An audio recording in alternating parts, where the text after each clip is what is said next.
Hello, Diana.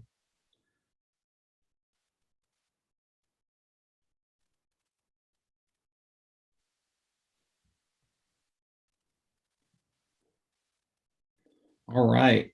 Well, I think we should get started. I'm guessing we'll probably have a few other folks. There's Liz. I see Rafi. Great. Again, we may have a few other people joining us. Okay, I'm happy to get us rolling, and maybe they'll show up before roll call. How's that sound? Perfect. Good. So good morning, everyone. I am Eric Cardella. I am not your chair, but unfortunately our chair has not been able to join us this morning for some personal reasons, health reasons. So I'd like to officially call our quarterly meeting of the Youth Development Council to order.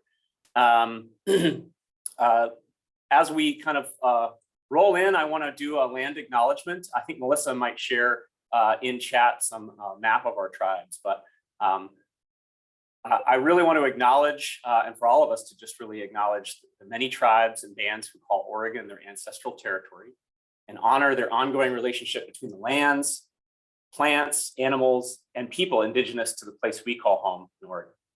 We recognize the continued sovereignty of the 9 federally recognized tribes who have ties to this place and subsequent bands within those tribes. We thank them for continuing to teach us how we might all be here together. So Melissa's going to do our roll call. Just a reminder, you are being recorded, so I think you got a little disclaimer to click on at the beginning. So if you have issues with your video or what have you, please do that. You can also use the chat if you need to, if audio is not working. But if you just say your name when you start speaking, we do have some new members. And just one quick kind of housekeeping, this is a formal advisory meeting of the state. If you're a member of the public and wish to comment, there's a public comment section towards the end of our agenda. We're on for 11:55 and we're usually pretty timely, and we may even be there early today, depending on the rest of the agenda. Members of the public will have up to 3 minutes to speak per person. And we do ask that if you have a comment, if you would send a chat to Melissa Gallardo in Zoom, so that she knows that you're here and prepared to speak. So Melissa, I'll turn it over to you to do the roll call. Thank you so much, Eric. Zan Ojero. Present. Good morning. Eric Cardella. I am here. Parasa Chanrami. Good morning, I'm here. Janine Hartley. Hello all, I'm here. Celeste Jansen. Robin Johnson. We know she's not able to join us. Andy Leonard. Tabidi Lewis. Adrian Livingston. Here. Erica McAlpine. Wait, was Erica here? I heard something. All right. Christina McMahon. Rafi Miller.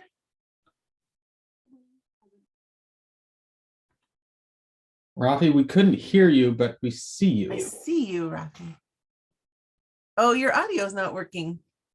But, okay, for roll call, we know that you're here. We'll have to see if we can figure out the audio issue. Marisela Ortega Guzman. Jeff Parker. Present, thanks. Molly Rogers. I'm here, thanks. Diana Rojas. Hi. Andy Santana May. Present, thank you. Karen Spencer. Liz Thorne. Morning, present. Koi Vu. Kiwi Wilson. Good morning, President. Good morning. Our ex officio officers, do we have Sam Coe? Sam is here. Thank you, Sam. And Nakia Daniels let us know she was not able to attend. That's the roll call. That is it. Thank you, Eric.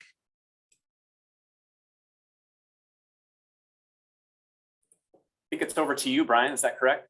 Yeah, thank you. And appreciate staff being here as well. You see many of their faces.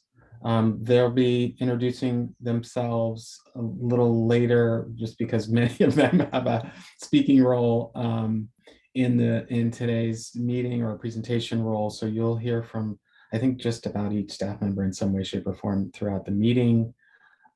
I do want to take a quick second to introduce Efren Zamudio, who's here on screen. Efren is, I don't know if I can say new anymore. I've gone through this myself, Efren, but like how long do you get to say new? But is serving in the role as a policy advisor in the governor's office, and really appreciate him making the time to be here. He is now our designated policy advisor from the governor's office, taking over for Lindsay Capps, who continues to be involved with the education cabinet.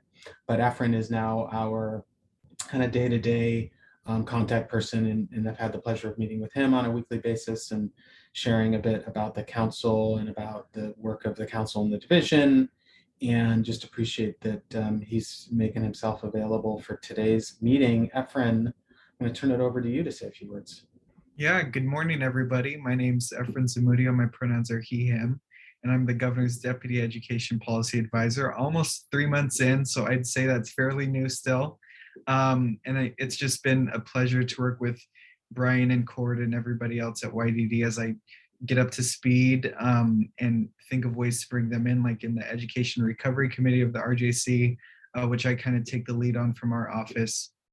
I can't be here for the whole meeting. I'm triple booked in some spots, but I just wanted to quickly touch on something that Brian will share with you later today, and that's the governor's workforce policy bill that she'll be introducing in the short session.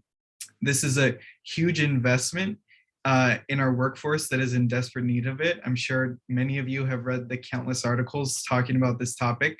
And this proposal, a pretty sizable proposal, is focused on really investing in our workforce and creating the workforce for the 21st century. And YDD has a piece of that.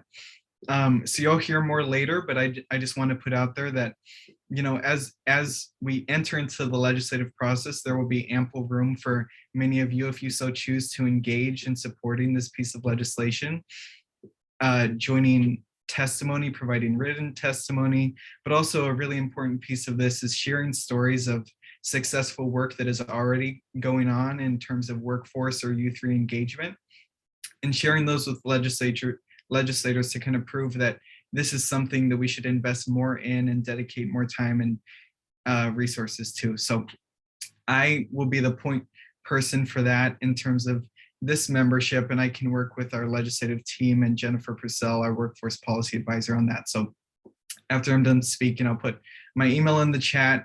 And if you can't save it there, I'm sure Brian or other YDD folks could get that to you. So just thank you all, and it's a pleasure to be here this morning.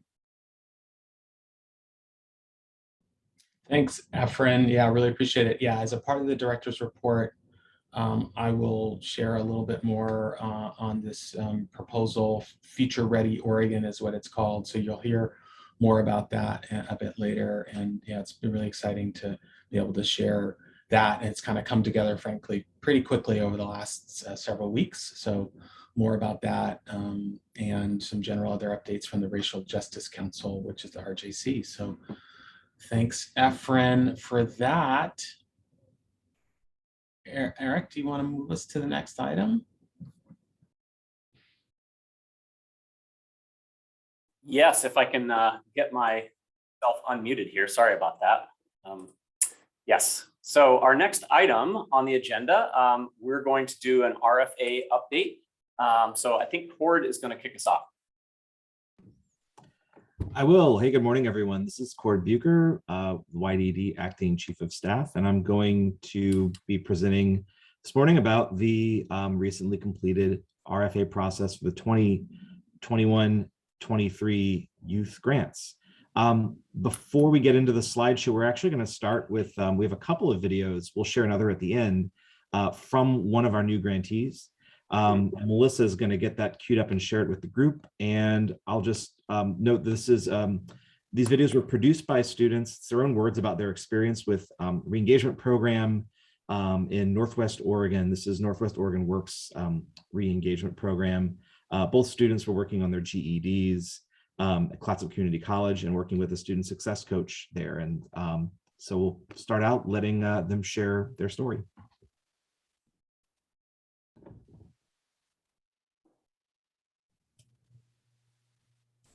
Hello, I am Ada Gutierrez. I am 20 years old and I am born and raised in Astoria, Oregon.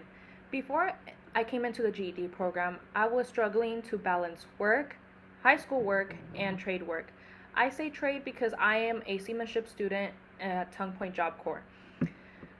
Since it was hard to balance high school work and I was also struggling with it as well, I decided to go the GED route, which was much easier for me. Due to putting school as a priority, I had to stop going to work. With that being said, I was struggling with rent. And thanks to the GED program, they helped me pay a month's worth of rent. And also due to the pandemic, I didn't have a computer with me. So they also provided a computer for me to do all my schoolwork, which included seamanship as well. Also, thanks to the help that I was able to receive through the GED program and receiving my GED, I was able to move further in my maritime career. And I was given much more opportunities due to having my GED as well, which meant that I was able to apply to four-year universities, maritime academies, and also I was able to get scholarships, which before that it was hard for me because I didn't have a high school diploma and I also didn't have a GED. So thanks to that, I am able to move further into my maritime career. Thank you.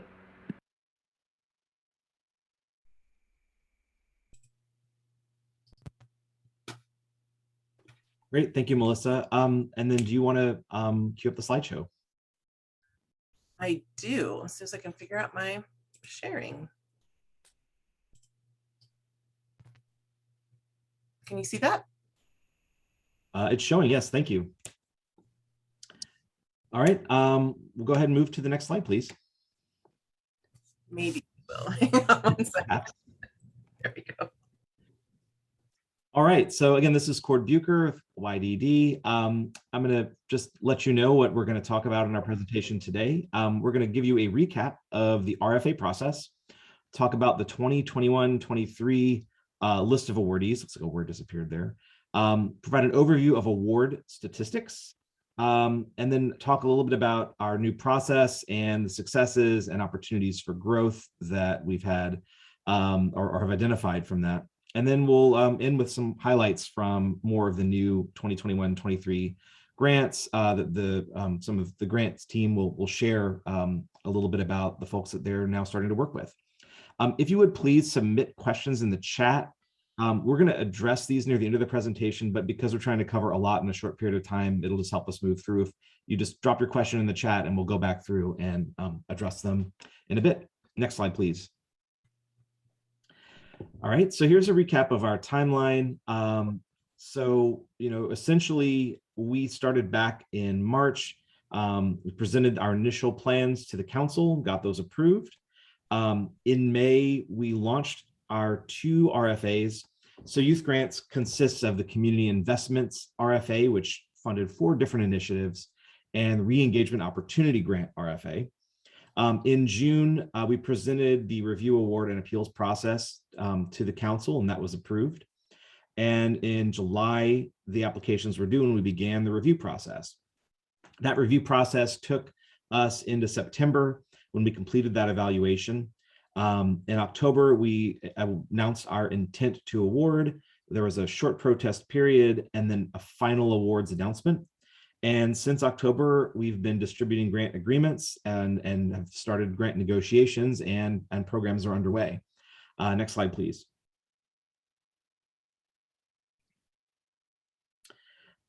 Just to quickly touch on this, so the Oregon administrative rules outline the council and division roles within our different grant processes. So in accordance with these rules, the division establishes the process for issuing grants, presented that to the council, and the council has approved it. And the YDC determines the availability of funding for community-based youth development programs. That's the statute there. And the council approved the YDD's plan to distribute funds in accordance with the process that was approved for issuing the grant. So all the things that we are required to do in rule and statute just noted here, we're done. Next slide, please. Talk a little bit about the evaluation of applications. So there were several steps to the evaluation process. This is part of the reason it took us about 2 months. Once we closed the RFAs, we had an initial review where YDD and ODE's procurement team verified the eligibility of the applicants, made sure that the applications met the minimum RFA requirements. Once that initial vetting happened, then those applications went on to the volunteer reviewers. At the same time, we were recruiting reviewers and training them. We had, I think, close to 40 volunteer reviewers. Those reviewers read and evaluated the applications individually, and then we brought all of our reviewers together on panels to meet and review their scores and discuss them and address any score variations. So if one reviewer scored the same application significantly differently from another reviewer, we had a facilitated conversation led by non-reviewer staff from YDD to help folks reconcile their scores, and adjustments were made in some cases. The final scores were tabulated, totaled from all of the reviews, and we used those final scores to identify the top applicants from the different regions of the state, which were awarded. And then the remaining scores were ranked by grant initiative, and funds were distributed essentially down the line by rank of application. Next slide, please.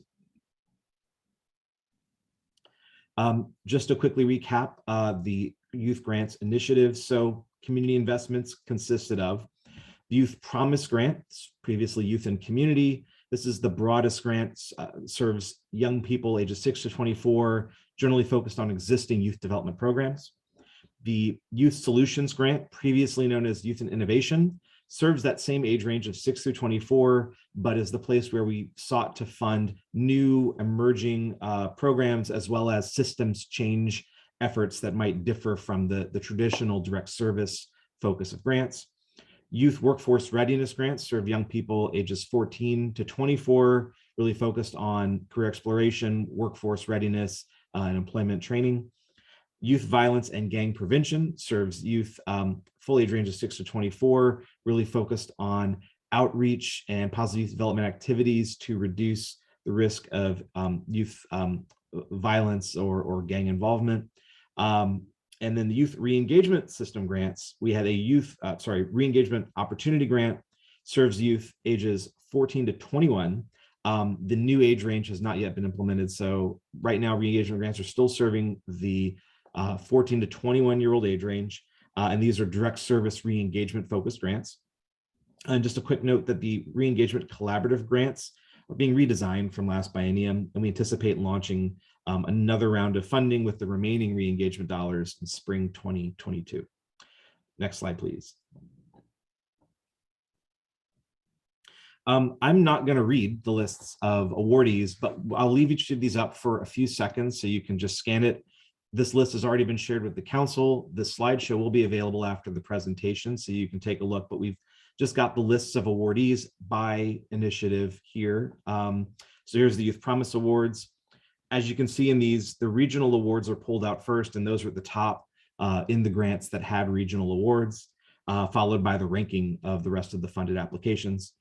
And you can see the scores and the funds awarded, as well as the region where these programs are located. Next slide, please. Here we've got the Youth Solutions awardees.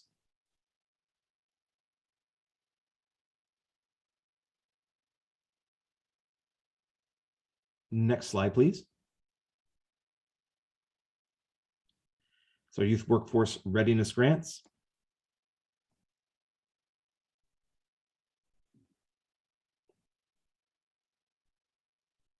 Next slide, please. Youth Violence and Gang Prevention Grants. And our next slide, please. And here you see the re-engagement opportunity grant awardees.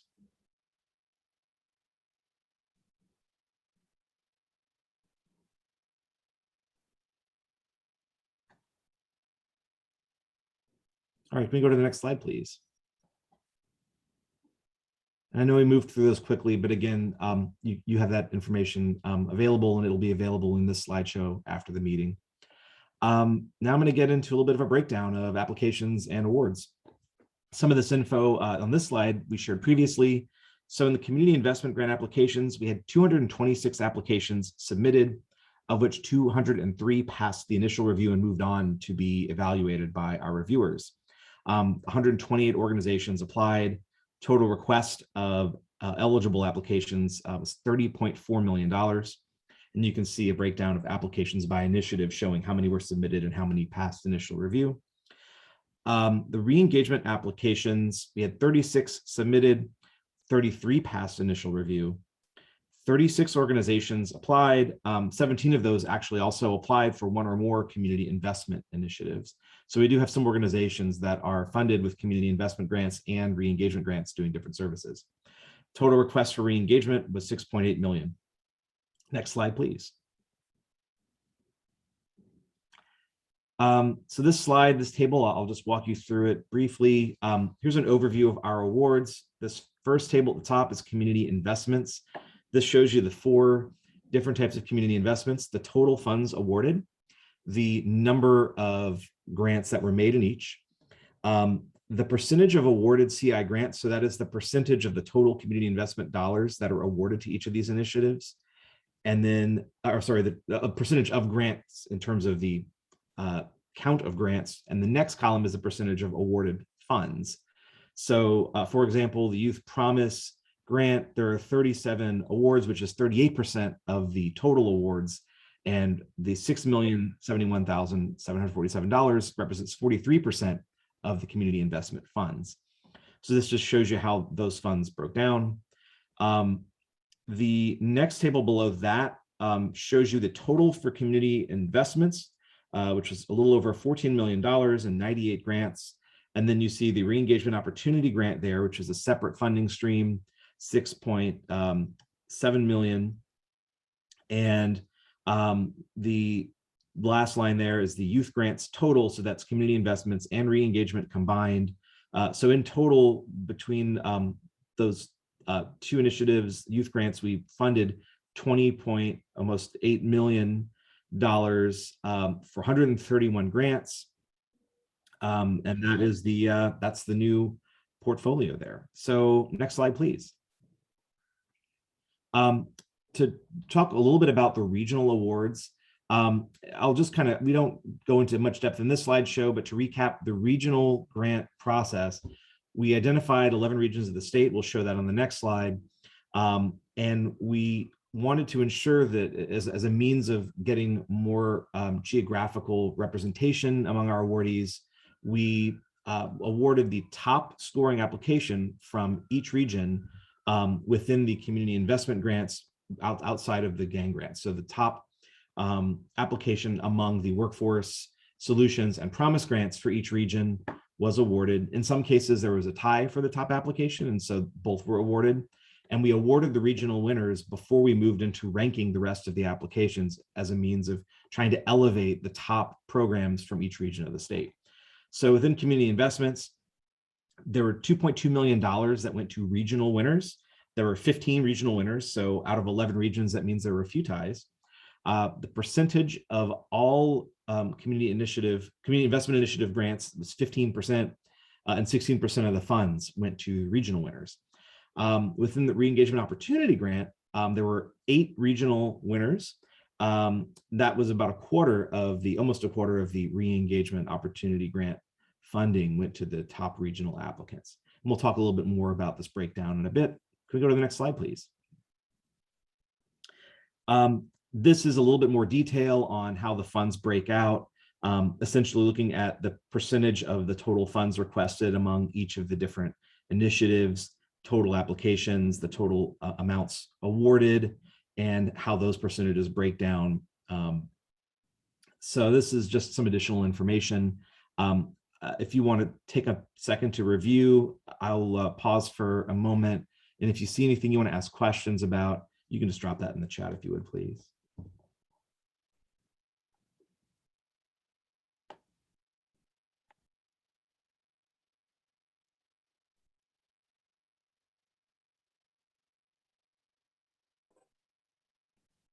I'll note one thing, the last two columns are really looking at the percentage of applications that were funded in each category. So it's a bit different, whereas everything else is looking at what this represents within our total funding.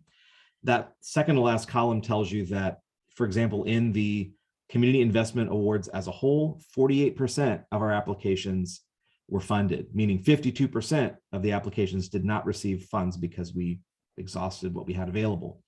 And that percentage holds for those lines below. So in each initiative, you can see that a portion of the applications were funded, but sometimes nearly half or more than half we were not able to fund. And I'll go ahead and ask for the next slide, please. This is just shows you the region map. We've got numbers here for the regions, and this is to kind of tell you a little bit about how our awards broke out. So this is out of our total grants, what percentage of the grants are located in each of these regions. So for example, Region 1, the North Coast, you can see those 3 counties. Looks like that's Clatsop, Columbia, and Tillamook counties. 1% of the 1% of the community investment programs are located in that region. 6% of the re-engagement opportunity grants are located in that region. And I'll let you look at this chart for a moment. One thing that this shows you is that in re-engagement, there are 3 regions where we did not receive any applications or fund any grants. This is something that we've identified as some work we want to do in the year ahead. And when we get to where we talk about our successes and opportunities for growth, that's something I'll touch on again. But for community investments, we do have at least 1 grant in every region of the state, and in some cases, many. As you might anticipate, the metro region does have the largest share of grants, but when you look at total population, it's not that far off from the population ratio. I'm also thinking about maybe doing some analysis of youth populations and how that aligns with our grant distribution. But I don't think that we are terribly far off. And in some regions, particularly in re-engagement, you can see the Region 3, South Valley Midcoast, had a very successful set of re-engagement grants. We're excited to see all the new programs, particularly in new communities we haven't been working in recently, but we do see some areas for growth here. Next slide, please. All right, so I'm going to talk a little bit about the successes. So this is the largest application pool, the largest amount of funding requested, and the largest total amount of funding distributed in these RFAs in YDC history. So that's very exciting. The new review and award process was carried out successfully. Our regional awards process that we introduced for these grants elevated top proposals from every region in community investments and 8 regions in re-engagement. As part of the run-up to this RFA, we did some consultation with tribal nations to improve our application access, and we were able to address some challenges that were impacting their applications around both federal indirect rates, which we now honor. So if a tribal nation or any other applicant brings us a federal indirect rate that exceeds our maximum, we honor the federal rate. We also addressed some questions around sovereignty and remove a requirement for waiver of sovereign immunity for tribal nations as a way of acknowledging and honoring their sovereignty. So that's a new step for us in terms of our grants that I think will increase access for tribal nations to apply. All 8 applications from tribal nations were awarded across the community investments grants. We did not receive any re-engagement applications from any tribal nations. There are some re-engagement grants that are partnering or serving young people from those communities, but we see that as another area for continued outreach and growth. High participation in the pre-launch info sessions for prospective applicants. We held several virtual info Q&A sessions. We also had sessions that were specifically held for tribal partners, which was part of that effort to better understand how we can make our grants more accessible. We also published all of the questions and responses as part of the RFA application process. Our evaluation panels really improved our score norming. It also increased the feedback for applicants. Because reviewers were coming together to talk about their scores, I think we got more notes from reviewers on the front end about why they scored questions the way they did, so they would have that available to share with their peers. And anytime scores changed, reviewers made notes about why they changed their score. So when applicants have asked us for their scores and notes, hopefully this is generating more information, more feedback for them about why they scored the way they did and what reviewers saw in their questions. The awards also reached a really wide range of culturally specific providers and programs. There's a very strong focus on specific underserved communities and youth populations across all these grants. So I think there's a lot of ways that we're really proud of the work that we did here. We'll go to the next slide and we'll talk about what we've learned. I mean, the biggest realization is the significant unmet need in the state. 30.4 million in community investment funds were requested. We were able to reward 14.6 million, so that's only 48%. If we talk about re-engagement as well, the re-engagement funds were actually sufficient to fund all of our re-engagement applications. But even when you add the two together, across all of youth grants, we were only able to fund 55% of the requests that were made of us. And we also, as noted here, see a need for continued work to make communities aware of the re-engagement system and the opportunity for funding to reconnect young people with education. So working to continue to engage with tribal nations and doing more outreach in Southern and Eastern Oregon, where we have not had any applicants for those funds. The high number of applications necessitates more volunteer reviewers and it takes more time. Our volunteer reviewers were fantastic. We had a lot of new people and a lot of returning reviewers who did incredible work. But because we had so many applications, it was a bigger workload than we had expected. It took more time to get all the reviews done. And because there's this extra part of the process requiring everyone to meet and discuss their applications, that was a pretty major feat to organize. And I want to pause and just really give credit to Bill Hansel, who I believe is here, and Paul Sell, who's not with us today for this meeting, who were not reviewers, but orchestrated this just really impressive process, coordinating all these volunteer reviewers, coordinating staff, generating documents, providing us with the tools to do this job. It was really, really amazing. And as a reviewer, I'm outing myself, I really appreciated how easy they made it for me to do that work and to just be focused on the applications and providing them with the scores and information. Something that we see as a need is additional training and resources for applicants in two ways, really around re-engagement. There are some unique requirements for re-engagement grants in terms of services, in terms of partnerships. And we think we can do more to really help the folks applying for re-engagement funds to understand that and even provide some tools and tips for how to meet those requirements. We also understand that I think for first-time applicants, we could do more around just providing them with general guidance, some sense of how to navigate our application process. For folks that have done it a few times, it may be a bit easier. So we want to make this as accessible as possible. We always like to see new organizations, new communities, new services coming into the fold. Additional guidance to align applications with the most appropriate initiative.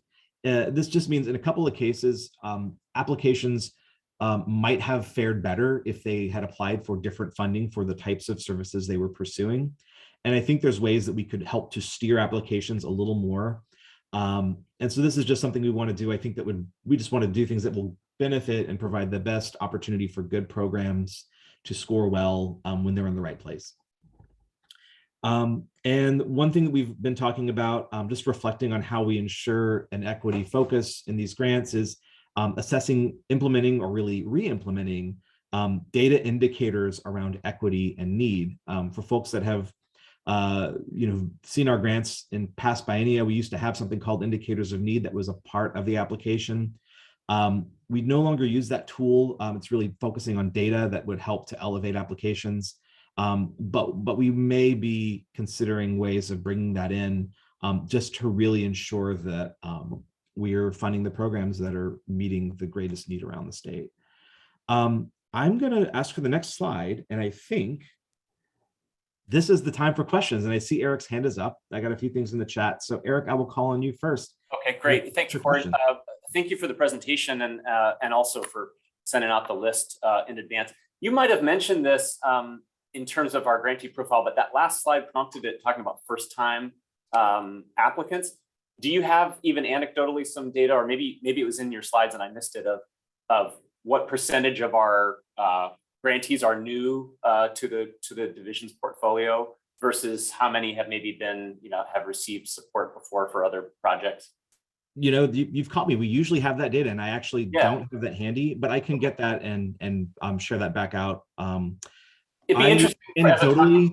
I think everything you shared about like the biggest pool that we've had and the most diverse, and just those successes are great. I think the other piece that would be a good talking point for us is just along with that diversity of our portfolio is like how many new folks are we bringing in, versus continuing to support some existing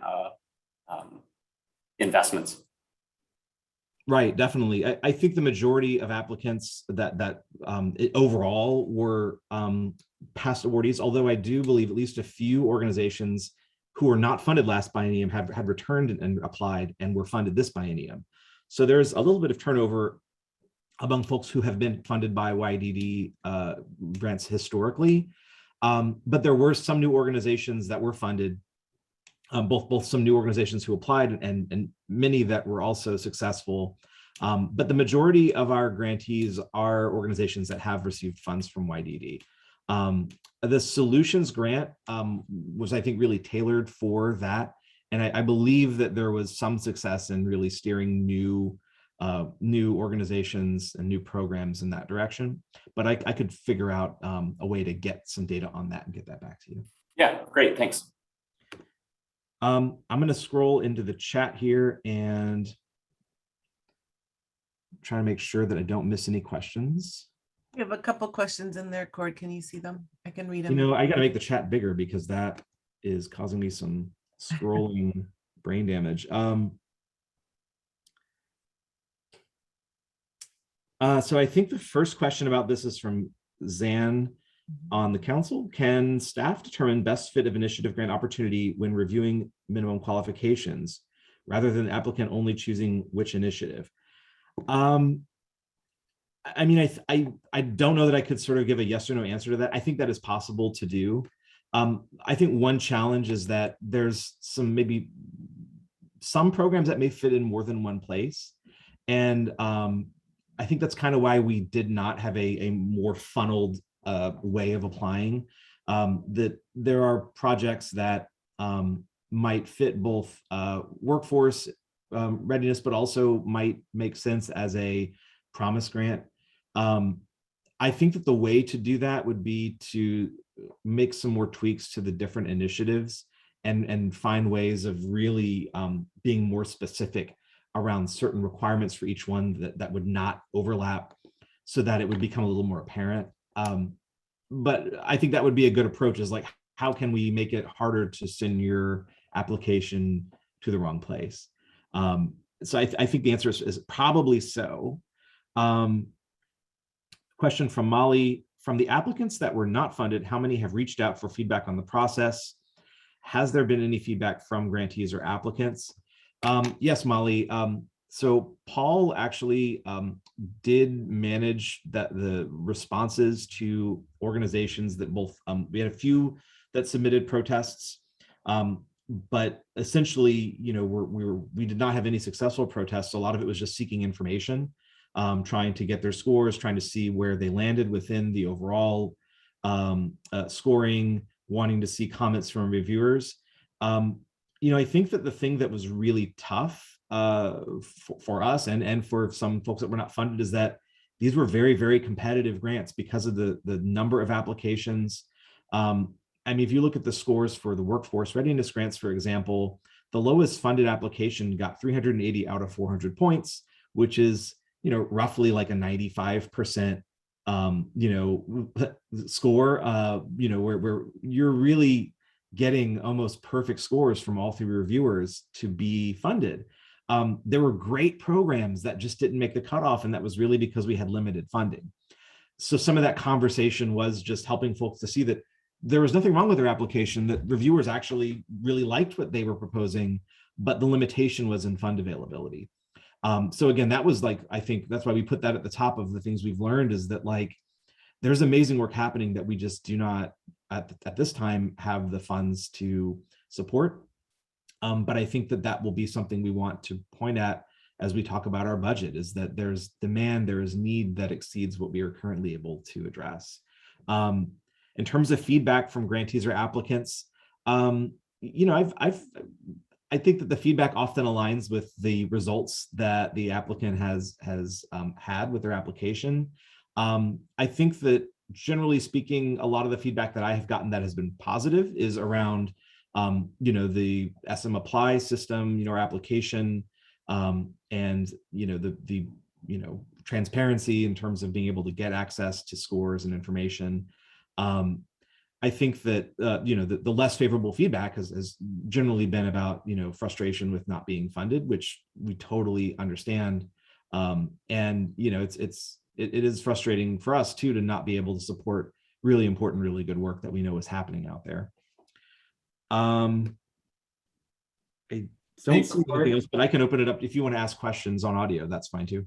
Cord, one thing that just comes to mind that is, I don't know, maybe pertinent in response to Molly's question, was actually an interesting, I think it was in the form of a protest about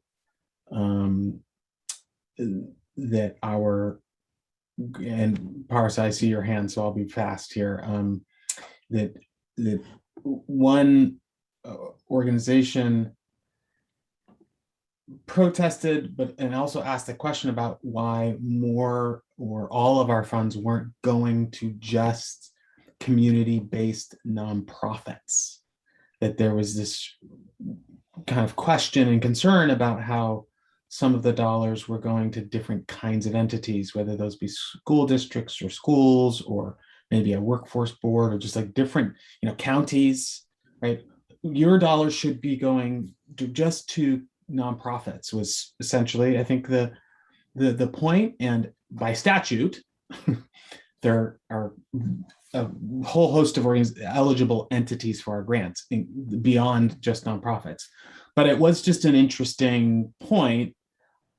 You all know, for those county representatives, juvenile justice directors, et cetera, on the call, like we have a range of funding, right, in the juvenile crime prevention, which goes to counties and tribes, and in many cases, those counties and tribes are partnering with community-based organizations. We have our youth grants, right, the portfolio that we're talking about right now, and those, again, by statute, go to a range of eligible entities. So I just would bring that up as one sort of example of feedback that we got from grantees. We said, well, that would require a change in statute. And again, just maybe something for us to talk about. I'm not saying I have an opinion right now either way, but just something that I thought I'd put out there. Thanks, Brian. Yeah, I think Parasa looks like she has a question. Thanks, Brian, and thanks, Cord, for the summary. I think this was really helpful. I just had a couple of comments. First, I was thinking that the grantees that were really close but didn't get funded just because it was a competitive grant, I like the potential of engaging them in the budgeting process, potentially in the advocacy of the work. I know we have to be careful with that too, but just want to put that out there. And then for the regions that were harder to reach or may not have applied, if we can get a better sense of what might have been a barrier to applying for funds, I'd love to get a better sense of that so we can continue to really improve our geographical reach of the different grant opportunities. So if there's something where they may need some front end support or guidance in navigating the process. I like what you had on that last slide, summarizing things that we would want to improve for our next round of grant opportunities. I think if there's ways in which we can really get down to, again, what are some of those barriers, whether it's technical or systemic, that if it's within our control to adjust for and make changes for before the next grant round, that would be awesome. And then another wondering I was having was for folks who may not have applied for the right grant or that might have been a good fit. I wonder if we've potentially explored looking at some sort of like easy self-assessment that a grantee or a potential grantee could use to help guide them in that process. And that kind of complements that staff consultation on the front end. So just throwing that out there as an idea. Yeah, I think I'll kind of quickly respond on that and then one of your previous comments. I believe that we did have a little bit of a like checklist to provide some guidance. And part of it may be that because there are some overlaps in terms of services or approach that, you know, I think an example would be that a brand new program could apply outside of solutions. They could apply for a workforce grant or a re-engagement grant.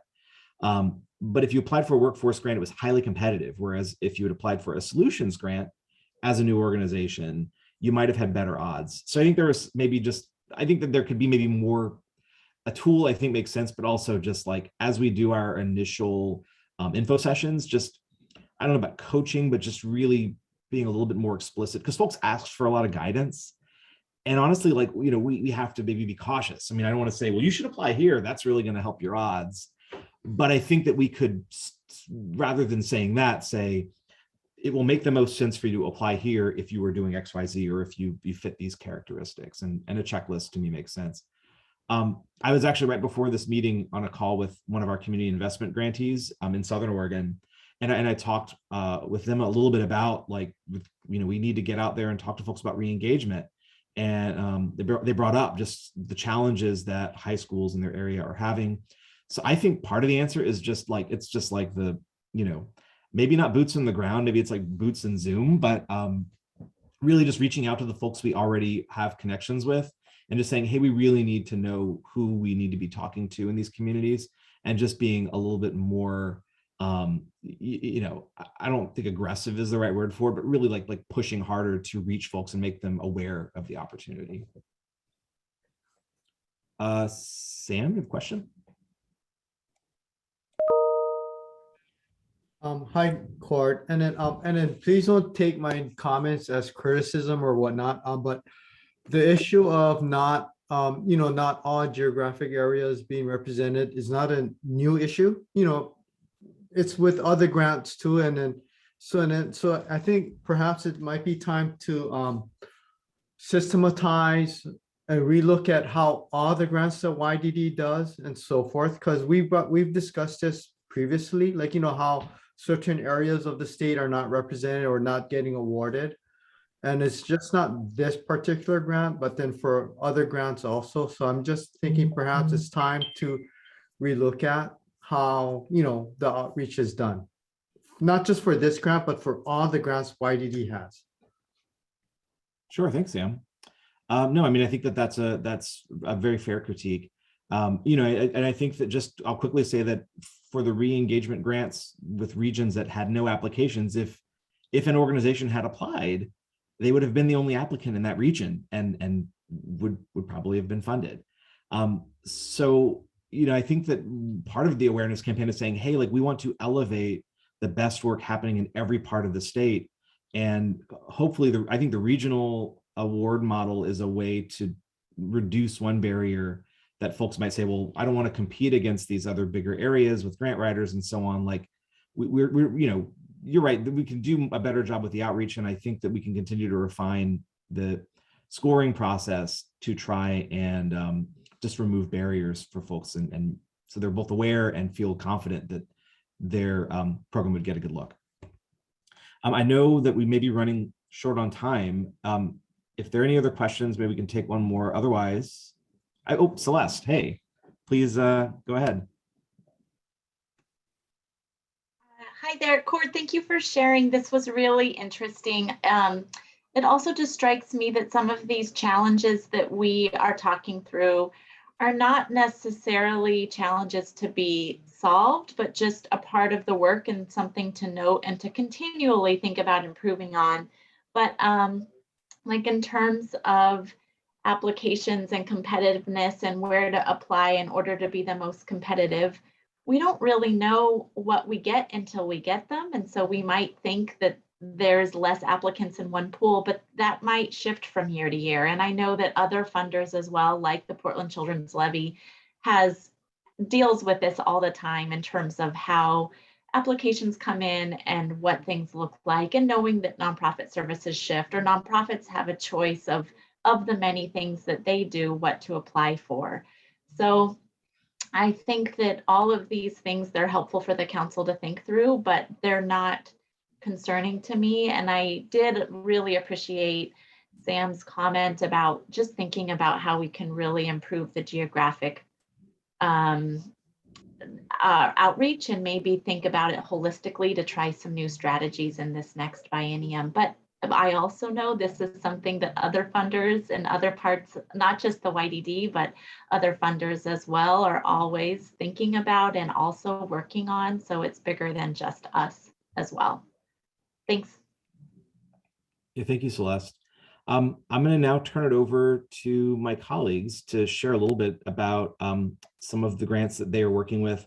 I think I'll kind of call out an order. I think we'll do it alphabetically. So could we go Abraham, Bill, and Jared, and then we'll finish off with one more video from Northwest Oregon Works, which Molly works with. And she's brought these videos for us, and we'll close out with that. So Abraham, take it away, please. Yeah, I'll try to be quick here. So one that I'm really excited about, and it's a solutions grant. And if you recall, the solutions grant is something for smaller and newer programming, or something related to systemic change type work. And this one's really neat because it's something that's not traditional, but once I sat down and talked with them, it got me thinking. I was like, oh, this is really interesting. So the organization is a soccer youth program, basically a soccer club. And what they do, they run local leagues here in the Salem area, but what they're doing is a youth referee academy, right? Which is something that sounded very, well, how's this? Tell me more about it. But as I got to talking to the person running it, it became very apparent some of the skills that the youth are learning, and it's graduated skills. So usually I start repping little kids games, and then not only that, they get paid as well. So this could have been a workforce, but they decided to go into solutions. This is kind of one of the challenges that Cord was talking about, right? And so they have a whole curriculum. And this curriculum is based on something that's being used at the collegiate level also, and major professional soccer levels, right? But talking to him, the person who's running the program used to referee amateur, local kids, high school championship games, state playoffs, and at the collegiate level as well, Pac-12. And he's saying the thing about it, he goes, the kids are learning how to understand rules and regulations, but not only understand them, but apply them. But something else that they're learning, and it's not, they don't know they're learning this until they do it, is de-escalation, right? And learning to being assertive, right? And taking control, but in a manner that is, I guess, what's the word? I don't know how to kind of phrase it, but assertive and soft, I guess, at the same time. Basically what you need from a ref if you play sports, right? Dealing with parents and different dynamics that are occurring. Above all, safety. He goes, but the thing also, he goes, is kids can do this as a side job, side hustle that fits within their schedule because the games are on weekends. On top of that, it also works, it's all in one place. So if they're also playing sports with a team in the clubs, they could ref in the morning and play in the afternoon, never have to leave or go anywhere.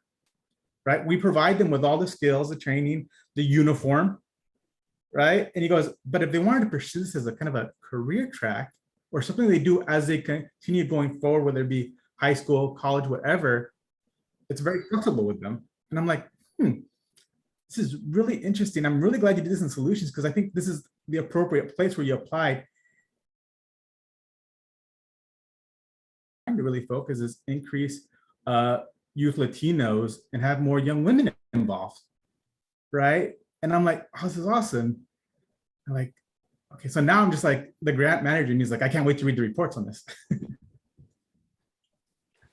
Well, thank you, Abe. I know we've got to move to another topic pretty soon, so I'm wondering, I know Bill and Jared, maybe you could share, and then should we, I guess I'm asking Brian, save the video for if we have time at the end of today's meeting? Is that it? No, just never play the video? I bet we can do it. We can do it. Let's fit it all in. Let's All get right, Bill go and ahead, Bill. Jared, and then do the video. Okay. The break might be a little shorter. Just warning y'all. Good morning. It's great to be here, and thanks for your time. I wanted to highlight a program that illustrates one of the unique characteristics of the YDC grant offerings, which I believe is the ability to adapt quickly to ongoing situations within the community. This past biennium, we had regions that were impacted by floods, by ice storms, by fires, and a pandemic. I don't think hardly any of that could have been imagined 2 years ago.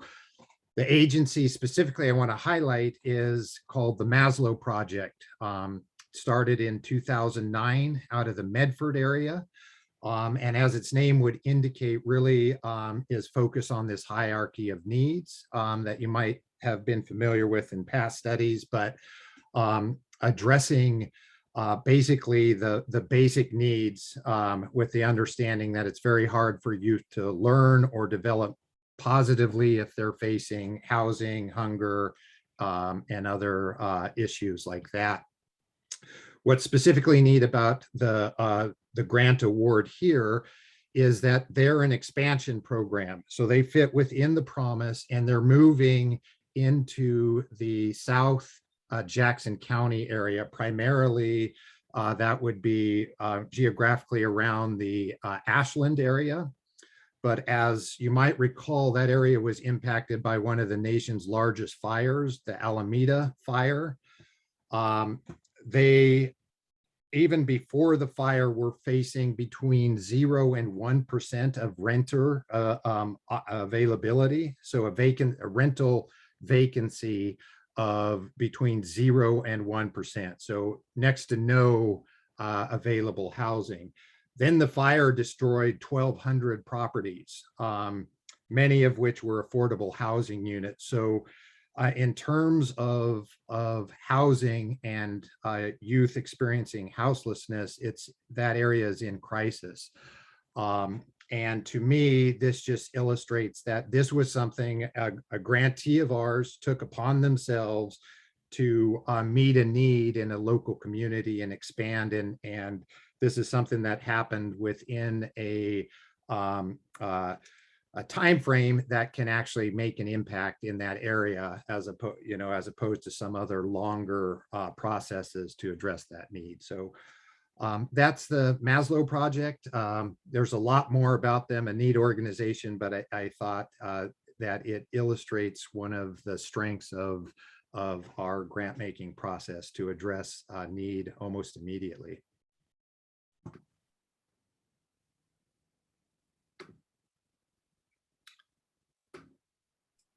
All right, and I think I'm next.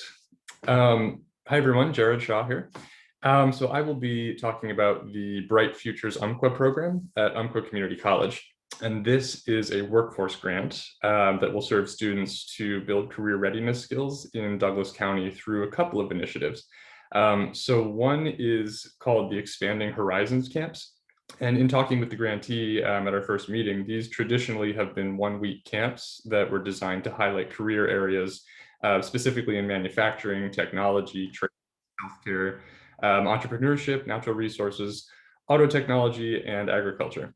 And as part of this grant, Bright Futures Umpqua has expanded this model, and they now have access to a trailer through Umpqua Community College that can be brought to different communities to do day-long pop-up camps throughout Douglas County. So previously they were operating primarily in Roseburg, and now they have the opportunity to go to different venues and schools and whoever will host them throughout Douglas County. to do these day-long pop-up camps to give youth exposure to these careers.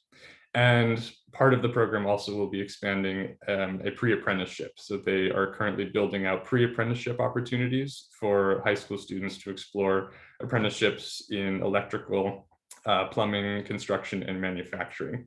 And this will be in partnership with several high schools in the area, and Oregon Workforce Investment Board, Douglas ESD, and Umpqua Community College. So they're working on creating a BOLI recognized program and increasing access to pre-apprenticeship for youth in that area. And then additionally, some of our funds will be able to support increased staff capacity for facilitators and mentorship overall with that program. So kind of a neat thing happening down at Umpqua Community College. Awesome. Thank you, Jared. We really appreciate everyone talking about this work. I mean, I think every grant is actually super exciting. We wanted to give you some highlights, and I'm sure that there'll be more shared with the council in the future about the work that's happening with these funds. And Melissa, would you close us out with this second video, please?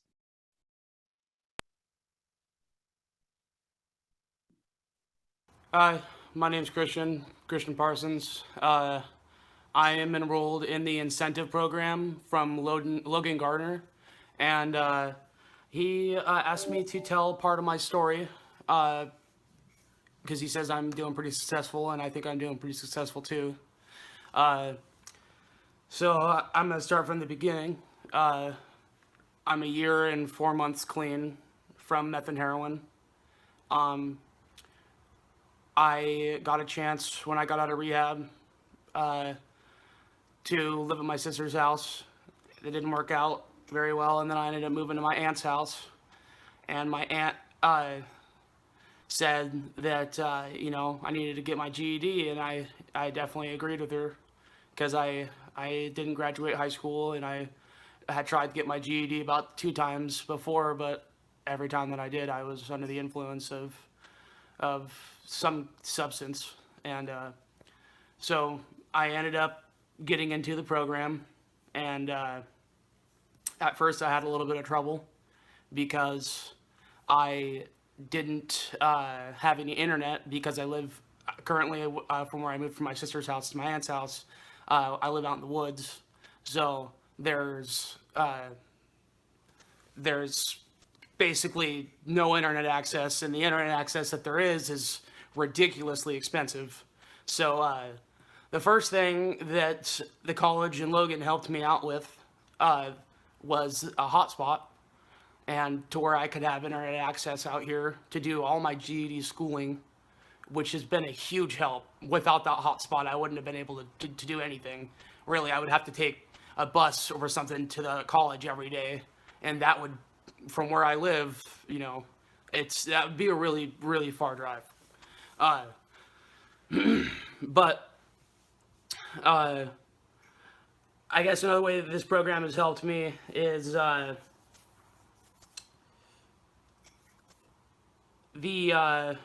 haven't really been making too much money, so I guess somewhat with the knowing that I have incentives on the back burner to help with my future living situations and stuff. And I also got a deal with Helping Hands to where if I complete 2 of the GED tests, I get to start welding at Mertz campus, and I absolutely love welding. So I'm going to be going to Helping Hands here soon to do a deal to get on their team and go and end up getting up in the top apartments in that building, and then the college will end up helping with subsidized housing for Helping Hands while I'm doing the welding program. So, and I just completed my first language arts test. I got a 153 out of 144 2 weeks ago. And then yesterday I took the social studies practice test and scored a 153 or 152 on the practice test. So I was going to try and take the test this week, but I think something said about the campus was closed on the website or something. So I'm going to be taking it in July.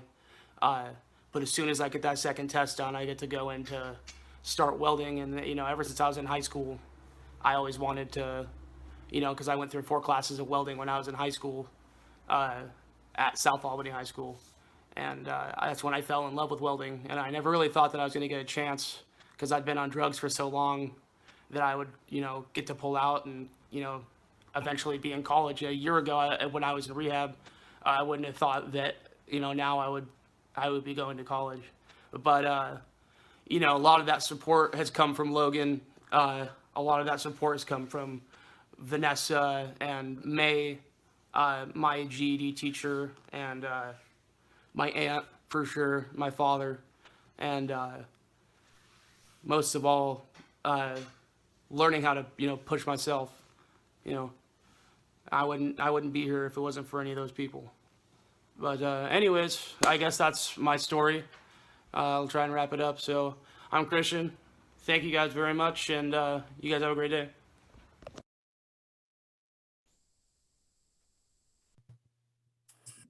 Wow, awesome.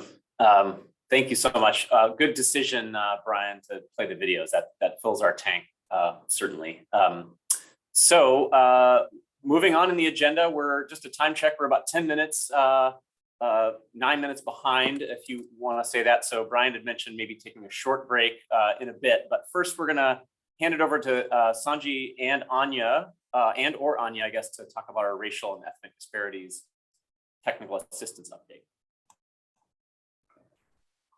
Thank you, Eric. Sanjay and I will share a short presentation for you, but I'll just say I'm glad we've seen the video, but what a tough act to follow. Seriously, I'm still with Christian thinking about welding and taking exams. You know what? The other day at the staff meeting, we were talking about what your dream jobs or entrepreneurial wishes were. At one point, I really loved welding, you know, like on a smaller kid. There's something about that smell. I know it's funky, but it smelled so good to me. Anyway, sorry about this little diversion, but my name is Anya Sikina. I'm the Juvenile Crime Prevention Manager. So Sanjay Moore, my colleague, and I will briefly give you an update on the status of the racial and ethnic disparities technical assistance work. So Melissa, if you kindly put the PowerPoint up here to help us keep us on track mostly. So what you will see here is a shorter condensed version of a presentation that was shared with the Juvenile Justice Committee on Monday. Melissa, if you don't mind moving to the next slide. I will just sort of do a little bit of a preamble to what Sanjay has to share with you. Just as a reminder, in June, the Youth Development Council approved 2021-2023 juvenile crime prevention plans. Council has a deeper level of involvement with juvenile crime prevention just because of the statute that describes a level of involvement the council must have, including what goes into the plans, what guidelines need to be developed, and ultimately it's the council that approves the plans. And the plans then serve as a scope of work, if you will, for the grants that were issued to 36 counties and 9 federally recognized tribes in Oregon. So out of that planning process, 16 county plans were approved conditionally, pending acceptance of technical assistance and training by June 30th, 2022. And what I'm seeing missing in the slide, and I put it together, so it's my fault, I didn't specify what was the condition and what for. So in the planning guidelines, there were questions relating to racial and ethnic disparities, including data review and analysis, and a description of culturally specific services that would be put in place. And Sanjay will give you a bigger deeper detail on that. But that was the area where the plans were not fully accepted. And 7 counties were approved provisionally pending acceptance and so forth by December. Now, what's changed here is that we've been receiving feedback both from our juvenile justice partners, and we had questions raised by the Juvenile Justice Committee members. What is the extent of YDC and YDD authority? Whether we can request acceptance of technical assistance, whether we can withhold funds, and so forth, the whole litany of things. So we went through a thorough review of JCP statutes and rules. And mind you, there are several statutes that are very specific about JCP, both planning process on the local level and planning process on the state level and so forth. And we also have rules associated with the JCP. So in our review, we found that there is nothing that gives us authority, nor in statute, nor in rule, to withhold plans or require certain things. However, Melissa, if you don't mind moving to the next slide, please. In our rule, which was adopted by the council, and you have the link to the rule and the number of the rule, section D clearly states that the designated designated agency organization shall submit the juvenile crime prevention plan in the form and manner required by the division to the division. So that's when we sent out guidelines and the plans were developed according to those guidelines.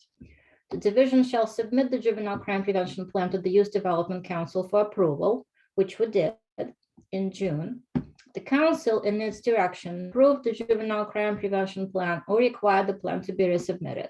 So the point is that although we cannot require people to accept technical assistance or do any other of those things, we still may require a plan to be resubmitted if there is some shortcomings or some questions were left unanswered.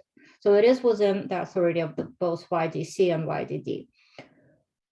And the plan may be resubmitted as many times as the council deems necessary to ensure that the plan is developed in accordance with this rule. So we are now in a position to ask counties to resubmit a plan, and they don't have to accept the technical assistance from us, but we would highly recommend them taking advantage of that opportunity. And Melissa, if you could move us to the next slide, please. And I will pass it on to Sanjay, who will outline what we've developed so far as technical assistance plan and how it's going to be implemented. Thank you, Sanjay. Could you take over from now? Yes, thank you, Anya. Good morning, everyone. My name is Sanjay Moore. I'm the Racial and Ethnic Disparities Coordinator with the Youth Development Division. I would like to first apologize for not being able to be present on camera in order to preserve data bandwidth, and also because I'm in a mask-required space. I don't want to offend you with the image of me in a mask. So I am going to communicate and share with you all off camera. As Anya shared, since our last Youth Development Council meeting in September, there have been a lot of rapidly evolving developments, with the biggest point, as Anya shared, that we are now not able to require the county juvenile departments who fell into the applicable categories to participate in the technical assistance.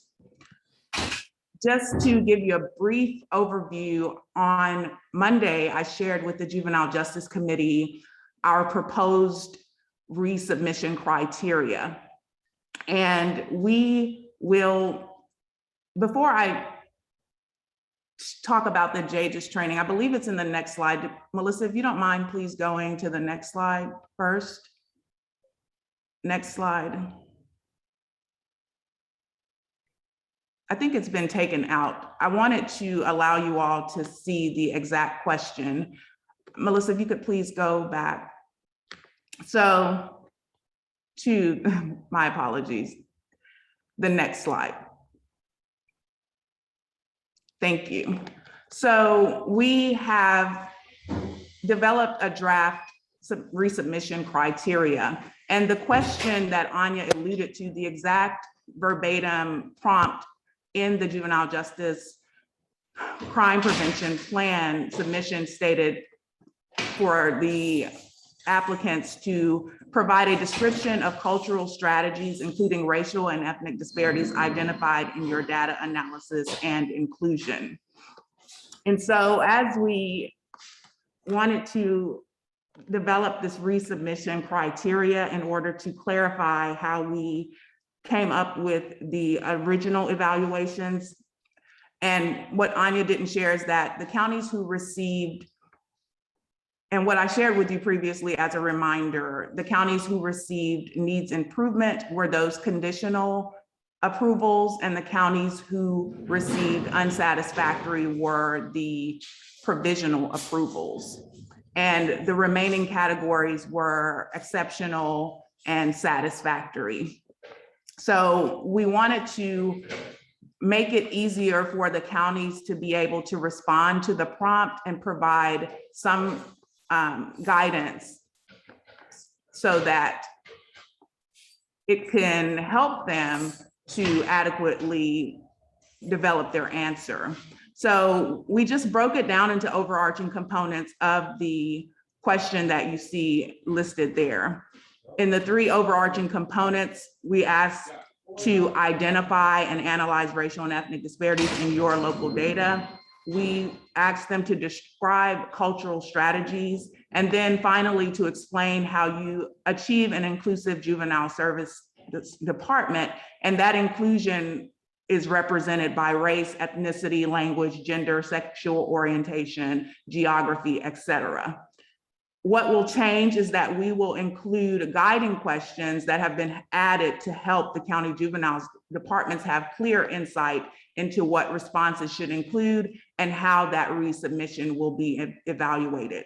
And a point system has been recommended, and the Juvenile Justice Committee is in the process of reviewing this resubmission criteria and providing any feedback so that we can fine tune it and adjustment, and this will be released in January. The point system will be cumulative, so for each overarching component, there will be a total of 9 points available, with each of the bullet points that you see above worth 3 points. And so we have broken down into corresponding points for the categories of exceptional, satisfactory, needs improvement, and unsatisfactory.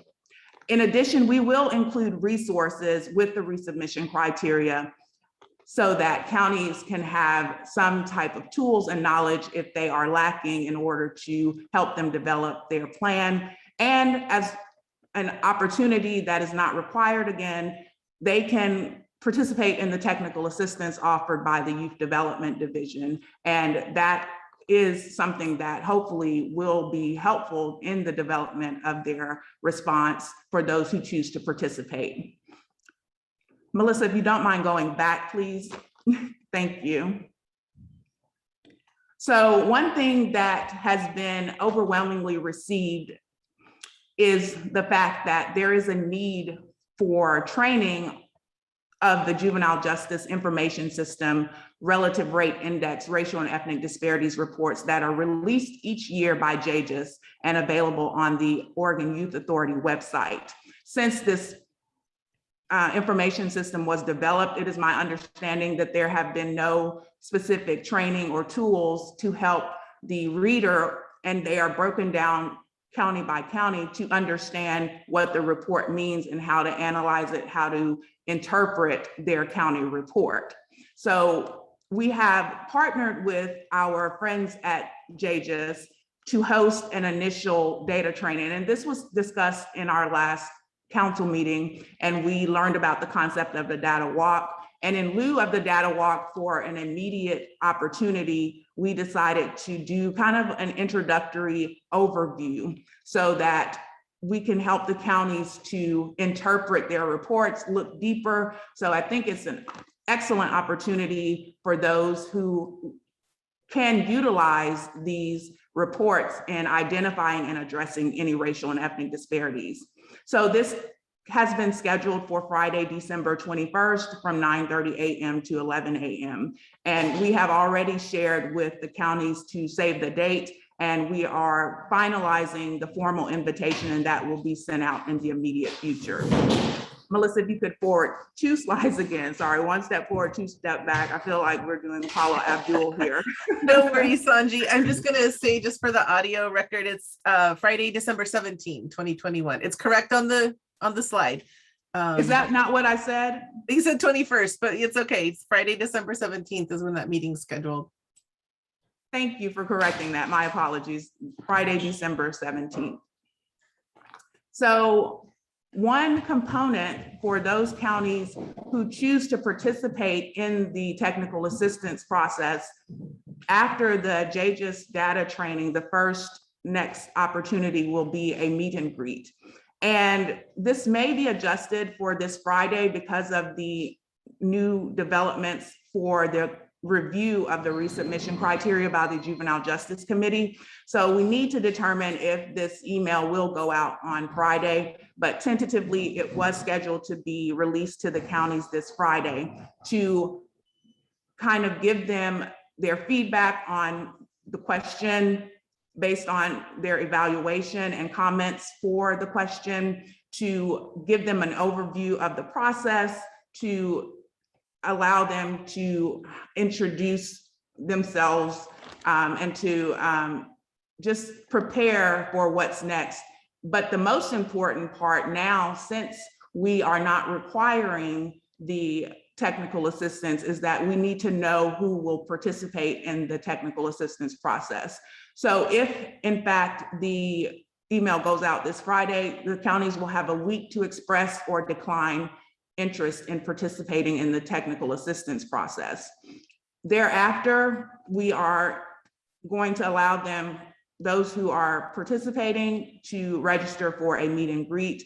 And the current goal is for us to be able to participate and execute the meet and greets in the month of January 2022. Next slide, please. In addition to going over their evaluation of question 6, the hope of the meet and greet is to learn more about the county juvenile department. We've had the opportunity to have robust conversations with them, and we know that each county has a unique dynamic: staffing level, geographic region, demographic of their youth population. So I really want to be able to learn specifically about the unique needs of that county and potentially meet their staff and get an idea of what went into their drafting of their response to question number 6. Also, I hope to be able to share the importance of identifying and addressing racial and ethnic disparities and some of the work that we've been doing with the Youth Development Division. I would love to know and get an idea of what the county juvenile department hopes to accomplish from this process. And since it will be after the JGIS training, to discuss any questions, insights, or concerns resulting from participating in the training. In the meet and greet, we will also go over the technical assistance process and review the finalized resubmission criteria so that they will know what will be needed if they and when they choose to resubmit their response.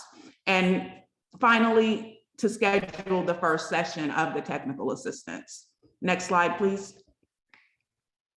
That is all that I have. So I will allow, if there are any questions or things that I can clarify, please feel free to put them in the chat or discuss them by unmuting yourself.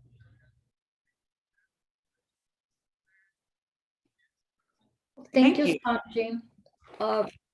I just wanted to make sure that we offer this opportunity to participate in the discussion to the Juvenile Justice Committee members. So Christina or anybody else, since you've seen the longer version of this PowerPoint, on Monday. And Sanjay alluded to the slides that were not shown today for the sake of time.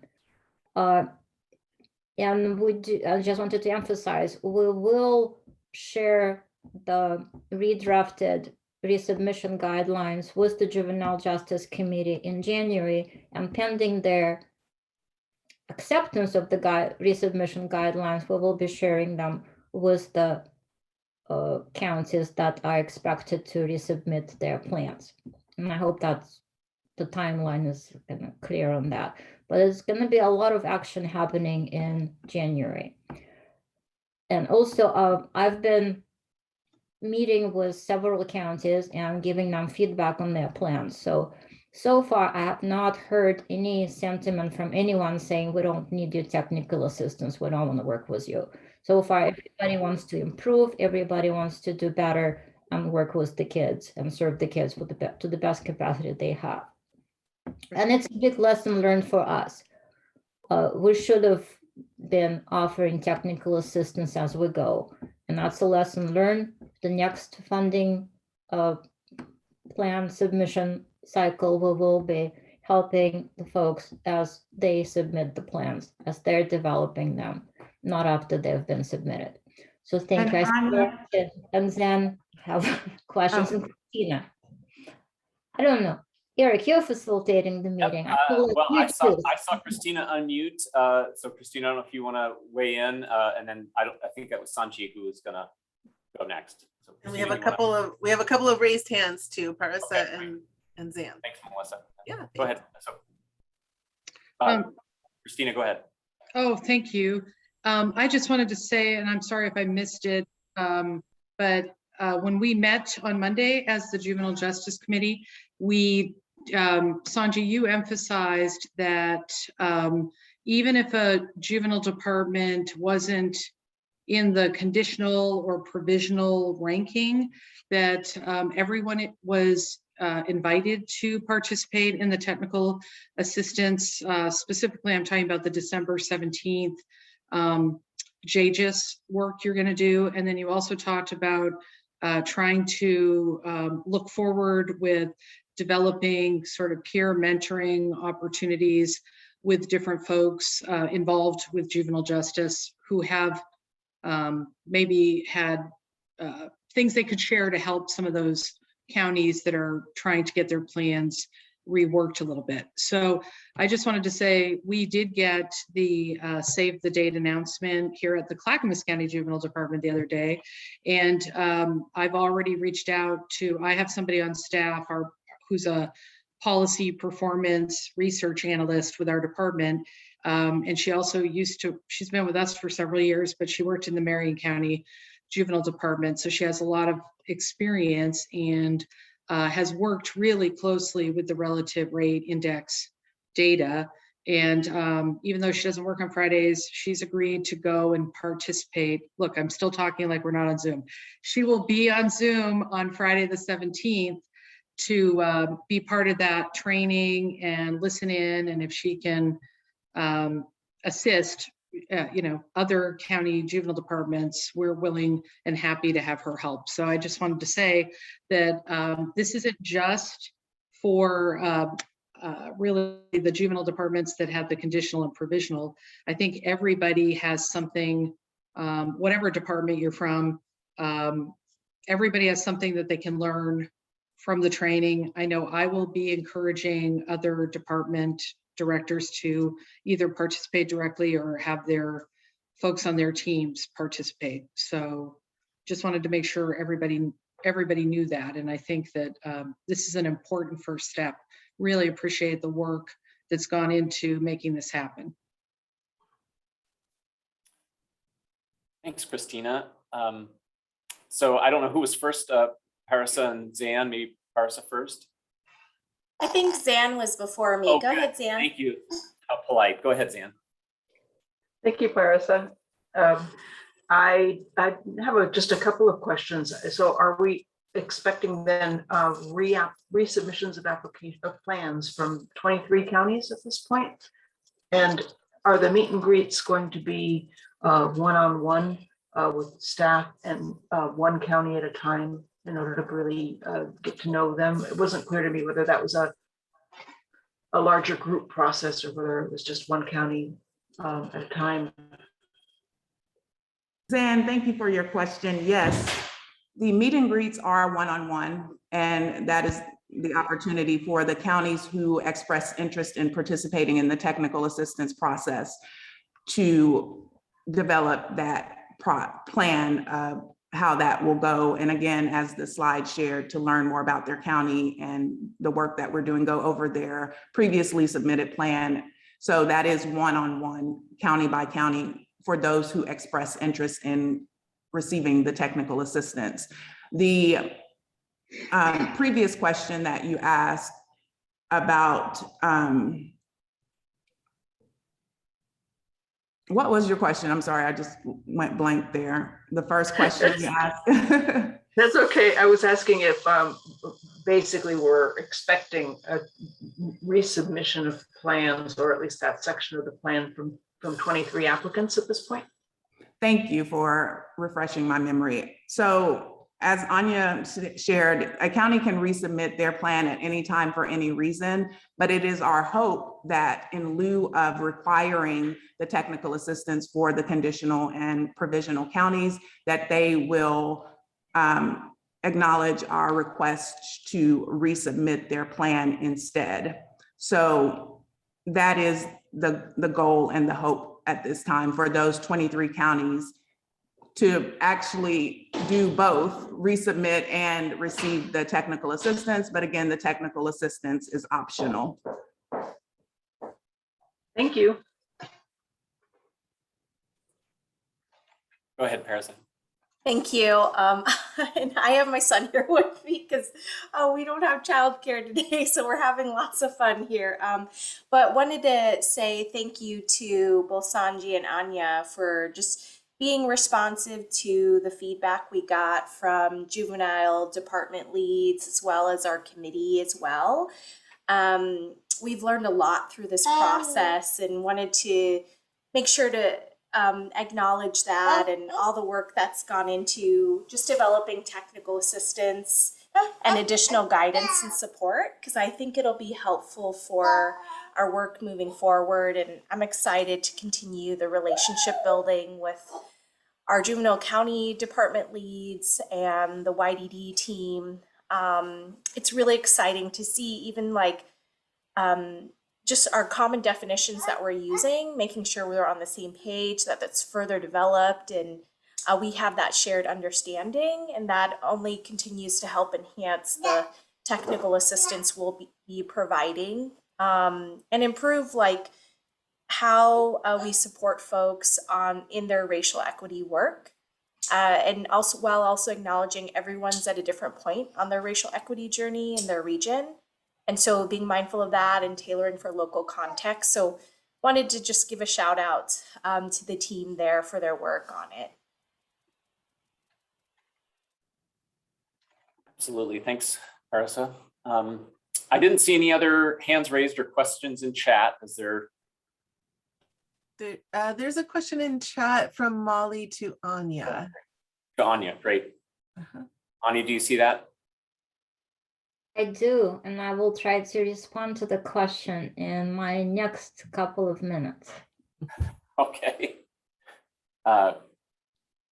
Great. You mean in as we talk about state advisory group updates? Okay, great. Brian, just doing a quick time check. I know we're behind, but we're behind. We got to keep rolling. Anya, okay. I think you should do your piece. I mean, maybe we give folks a quick, bio water outbreak. After this update. Yeah. Okay, great. I'm fine with that. Just want to acknowledge that if folks are having an emergency, take care of yourselves. But Anya, why don't you go ahead and then we'll do a short water break, bio break right after this. Thank you, Eric. Thank you, Brian. I'll be as brief as possible, and we'll try to answer Molly's question in the process. So Melissa, if you could move the slides to the next one. You all probably had a chance to see the title. This is the State Advisory Group update. Yes, YDC serves as a state advisory group that is advising State of Oregon on issues related to juvenile justice and delinquency prevention and report to the federal government on the implementation of our efforts. In order to do that, we receive funding from the federal office. And before I read the slide to you, actually, I don't really need to read it. I'll just give a very brief thing. We don't know the status of our fiscal year 2021 grant awards because all states and all territories were put on hold because there were some deficiencies with the way everybody, without going in specifics because we don't know specifics, were not submitting compliance monitoring manuals to the standards that were acceptable by the office and by Congress. So we will know what it is that was missing from ours, hopefully on December 15th, which is next week, when a template will be received and we will know how much work it will entail for us as a state of Oregon. But honestly, I've been pretty confident that we were following the changes in the act and doing the best we can. So I'm not super worried about it, but it does put like a holding pattern on the money that we usually will get. So what Molly's question was, it's actually about how we use the money that we have. In part, we supported with the federal funds the wonderful conference that the Oregon Juvenile Department Association held in September. That was part of our technical assistance to the field, like going back to the technical assistance. So part of it has been already in place and done. And we used fiscal year 2018, because the kind of older fund, to support the conference. And we hope to continue this partnership in the future. So Christina and Malia was an excellent conference and wonderful selection of speakers. So happy to be able to support it. Now, Molly's second reminder was that we use some federal funding to support training and technical assistance provided to juvenile detention facilities by Basic Rights Oregon on how to make services for LGBTQ+ use supportive, inclusive, and meaningful. So that's another example of how we use the federal funding here. So Molly, did I cover it all, or did I miss something? And the committee is super busy, but I'll leave it to you. I'll just say that this is a super busy committee, and I'm extremely grateful for your dedication. Now, if Melissa, could you move to the next slide, please? And I promise you it's the last one. And this one is the compliance monitoring update. And we have Lindsay Shun over here, who is our new compliance monitor, because our seasoned compliance monitor, Ryan Shands, moved on to work as a technical assistance now provider to the Office of Juvenile Justice and Delinquency Prevention. But this is just, I'm not going to read it, but just to let you know that Lindsay picked up where Ryan left. She is being successful at doing on-site inspections, which we were behind on with the inspections because of the COVID situation, which restricted our access to facilities. But Lindsay picked up where Ryan left, and she's doing great. I think she's actually enjoying it. I shouldn't be speaking for her, but I know she's here, so she can correct me if I'm wrong. And she's been collecting information from the facilities, and you can see all of it. So I think we're on a good path here. And again, thank you for the Juvenile Justice Committee for supporting us all along the way. Lindsay, do you have anything to add to that, or?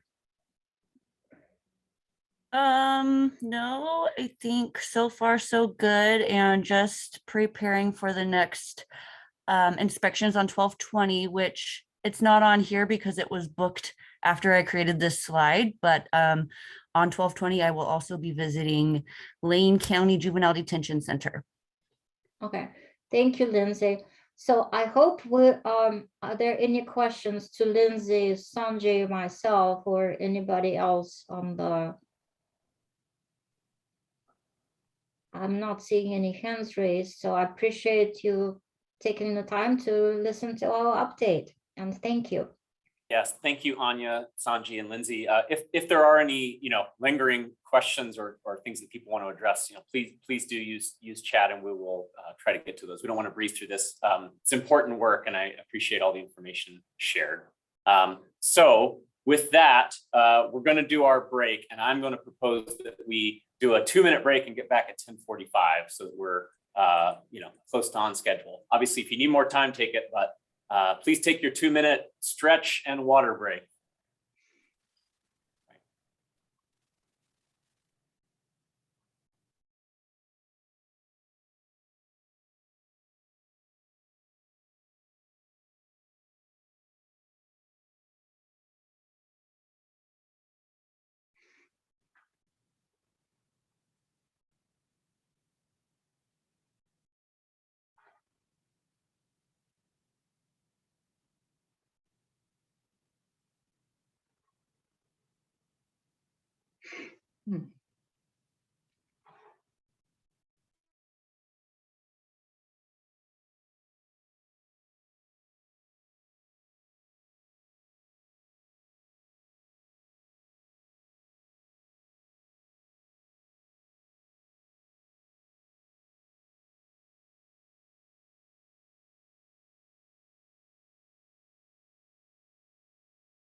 All right, that was a fast 2 minutes.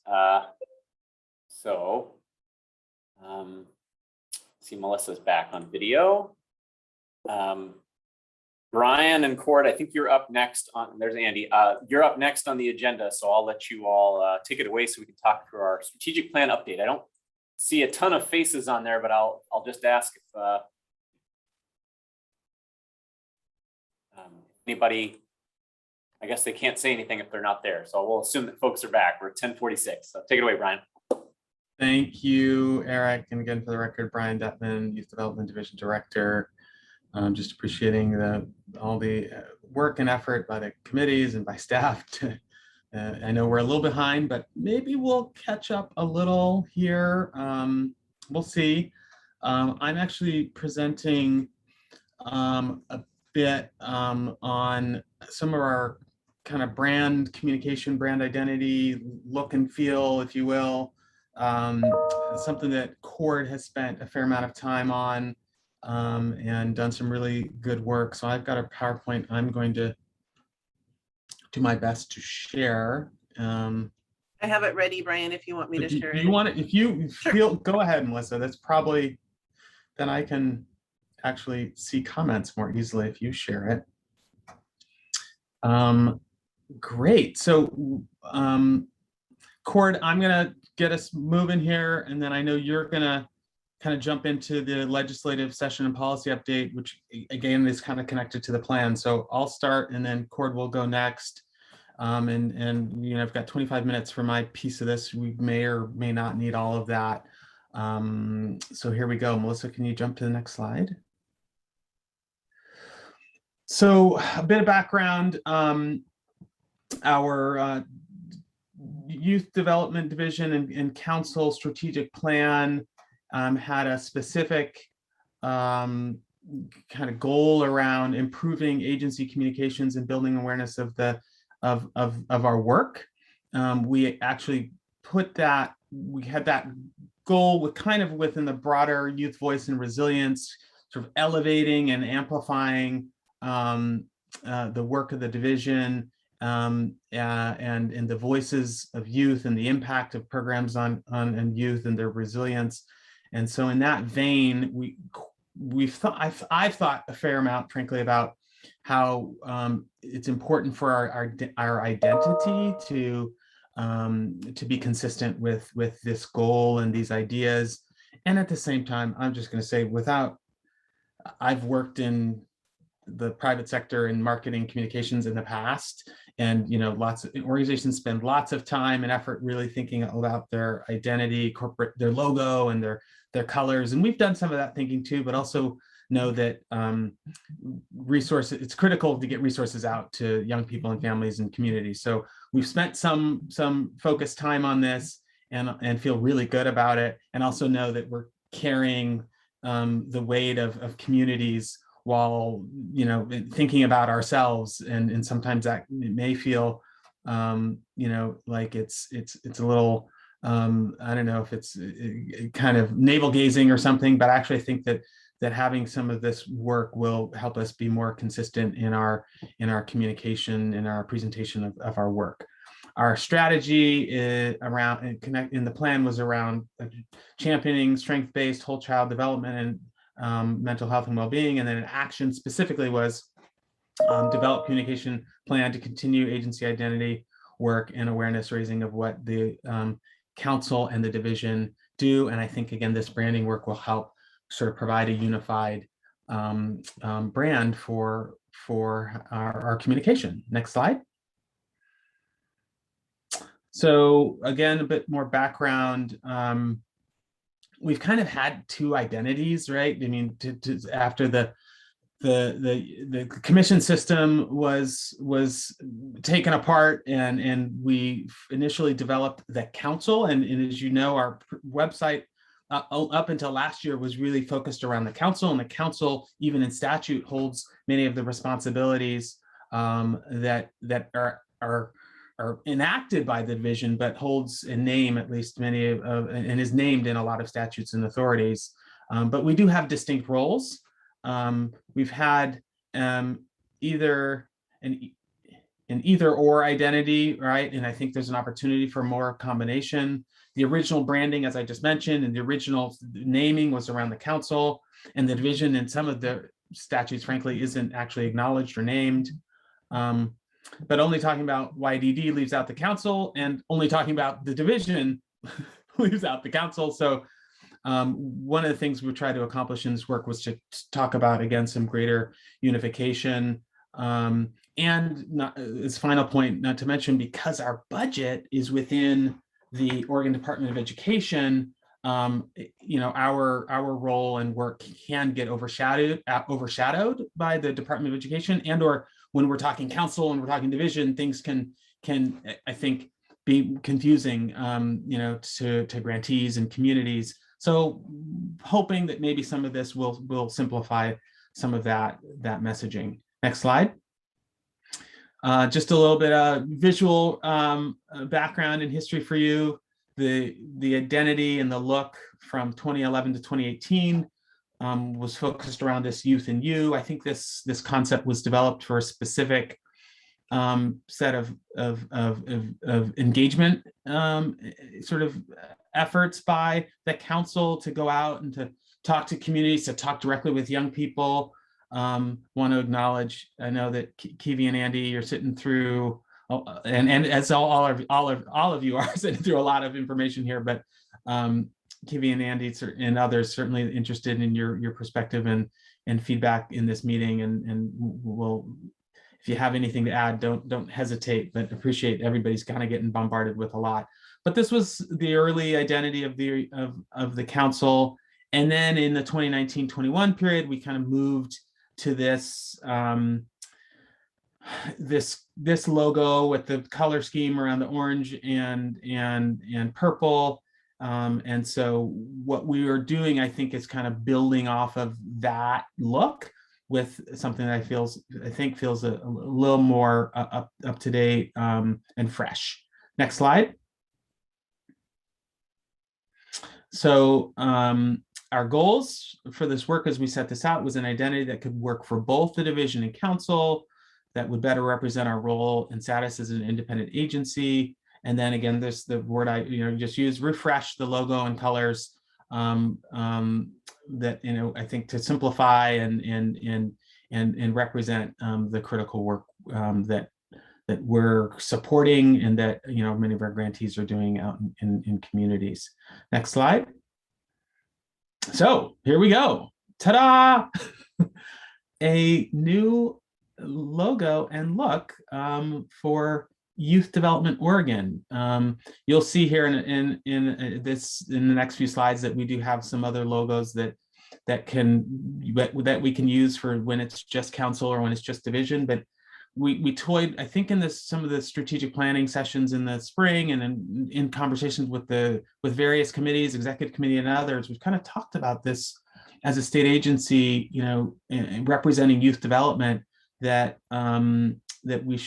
this felt like the direction, certainly for me, that I wanted to go. And so we worked with a designer to come up with this look and this feel. Yes, we've taken out some of the bubbles and simplified. Again, I think it has some cleanliness. It looks clean and fresh, and I think will serve as a joint identity for us going forward. Next slide. I think that I get to talk about some of the decisions we've made here around having the kind of lowercase y and d, and the y is it has, and then the y and the y goes under the sort of line, and the d sort of extends up. That this mark, as it's referred to, I think has for us represents a bit of like humility, right? So we didn't choose all the caps, at least in that mark, on purpose. And then the relationship between the y and the d, we think actually represents some opportunity, like for growth and transition, which we know as human beings in evolution, right? That we're all doing, and young people in particular. We have some alternate logos for the division and the council, and these also represent some of the colors that we're playing with. But this blue one is kind of the primary logo that we're wanting to use going forward. Next slide. And then the colors, we've moved to some more muted tones, right? Not the bright orange and purple. Bright orange and purple can serve their purpose, trust me. But wanted to look at the colors as both vibrant and also kind of natural. And these are the color tones that we've landed on. This also gives us the opportunity to use these different colors in PowerPoint templates and in documents, and to kind of have a more organized color palette for our work. One of the things that we want to do is to take our strategic plan and actually apply this look and feel to the strategic plan and get it up on our website.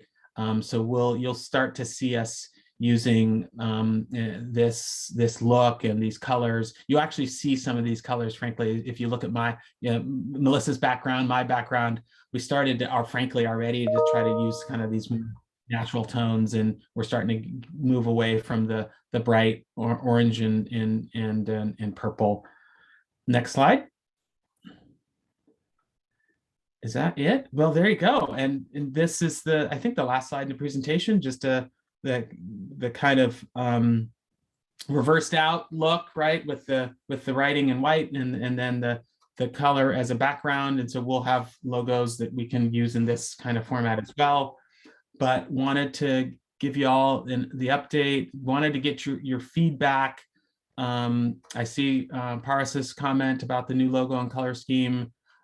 This is the direction that we're going. I don't want to go into a whole lot of well, can you change the D to something else? That's not a good use of our time, but I am interested in just kind of general comments or questions about how we got here. And Cord, if there's anything you'd like to add, I'll throw throw you into the mix. Great work by you and the designer that we work with. Cord, anything from you? I see some comments. Thanks, Celeste. I don't have anything to add. I thanks, Brian, for presenting it. And I mean, I would just say that, you know, whenever I would hear folks refer to us as youth development, that's always felt right. And I think that that's kind of what part of getting the logo to just be YD also can do, is to just, when people say youth development, they will think of this entity, you know, both the council and division. So our hope is that this really helps to better cement us in you know, in the way people think about our work and where we fit in.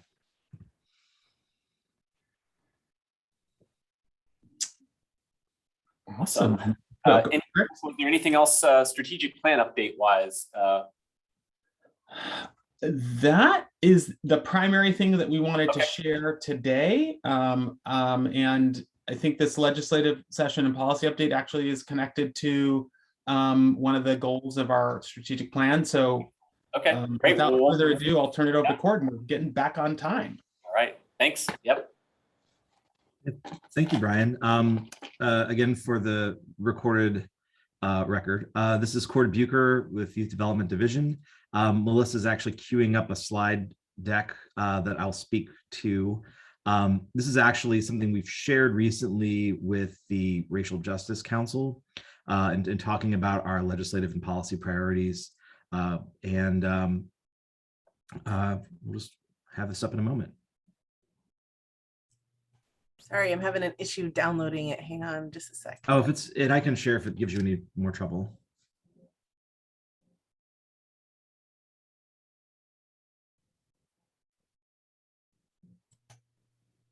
Maybe we should, because I'm not seeing it in my downloads. I just can't. Oh, it's already there. Can you share, Cord? I think you have the access to it. Sorry about that.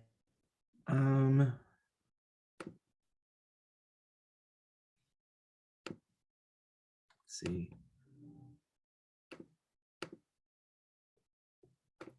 Okay, everybody should be able to see it.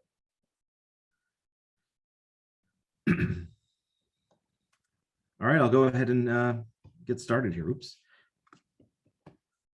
So I'll begin with the way we generally begin every conversation about anything related to our strategic plan, and that is to share the vision and mission of the division and council.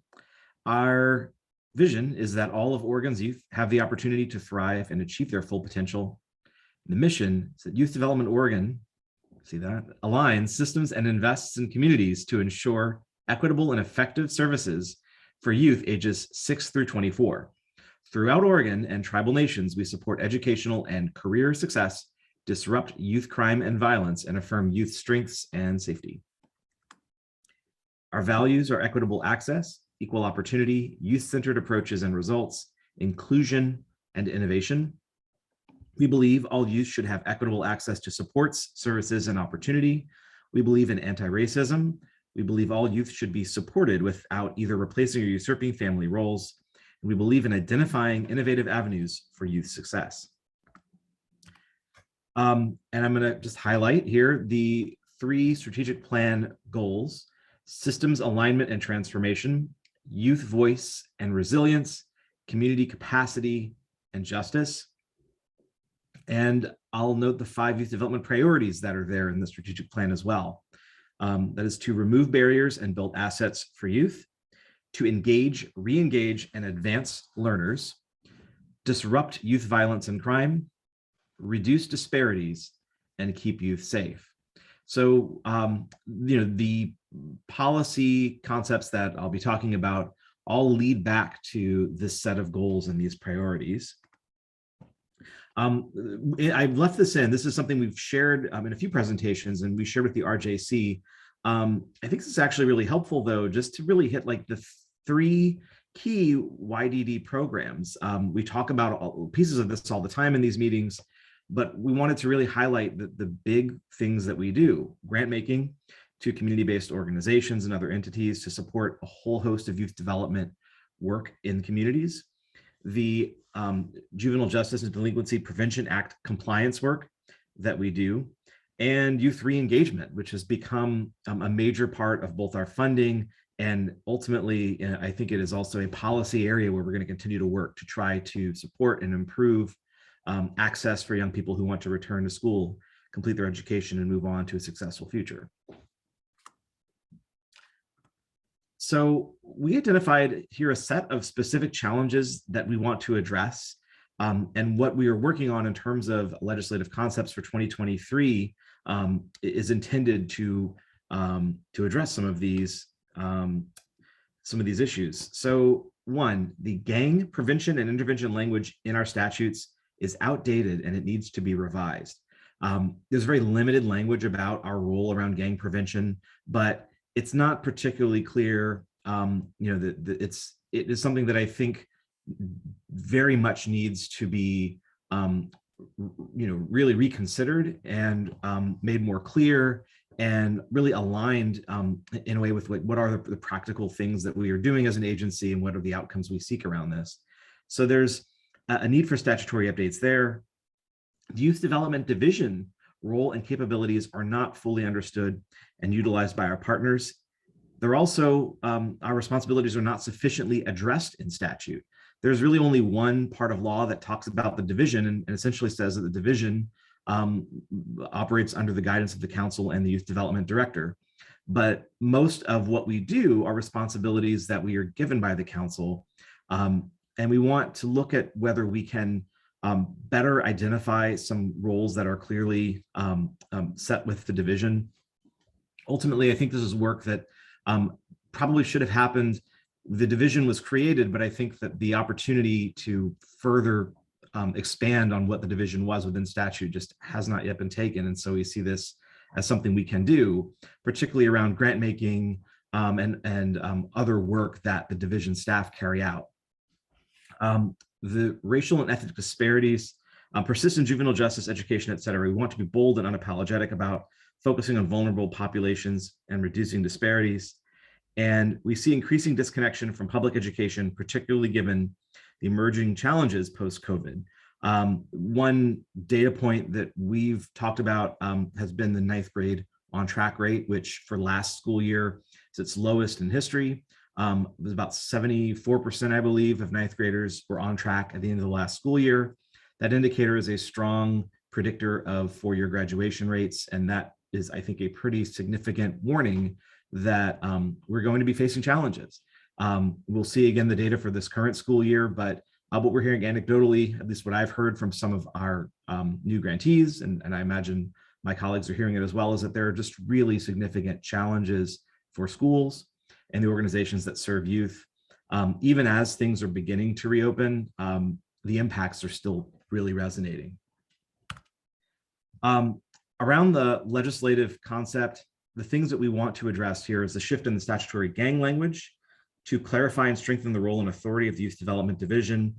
And we also have realized that something that we ought to update is language in statute that can expand and really clarify the community schools, the scope and impact of those programs, which we currently have essentially some, it's a holdover from the commission system. We have a very small amount of funding, which we've generally passed through to 5 rural community schools programs.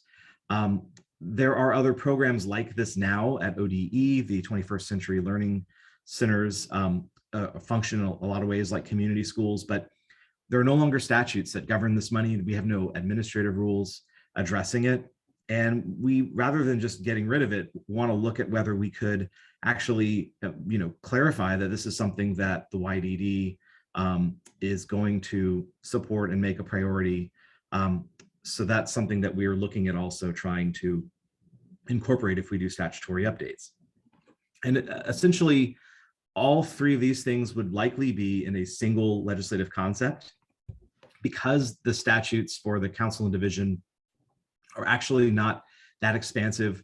It seems reasonable to address all the changes in one bill rather than having multiple bills.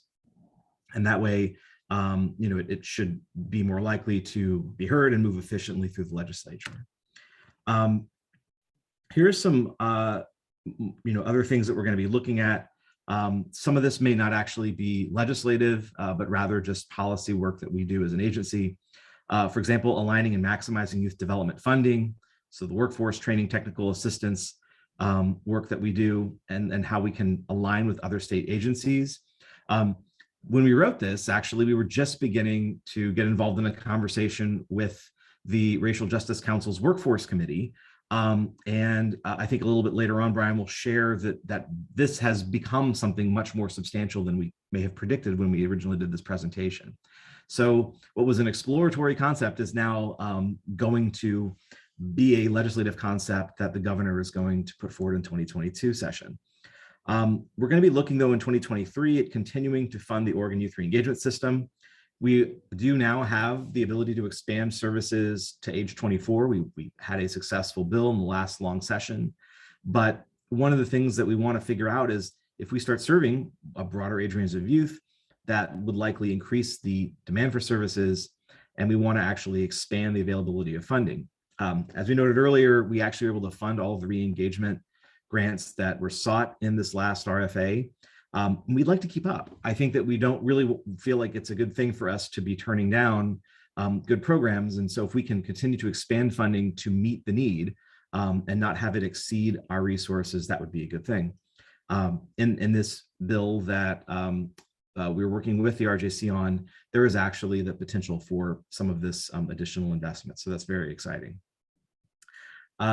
We also want to continue to refine our grant evaluation to ensure support for positive adolescent youth development for vulnerable populations, youth of color, indigenous youth, intersectional identities, so those who are also youth with disabilities, youth who are in foster care, young parents, homeless youth, juvenile justice involved youth, those transitioning out of the justice system, rural youth, etc.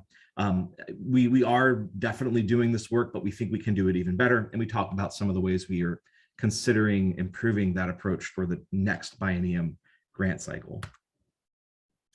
And just here a list of additional priorities that we've identified.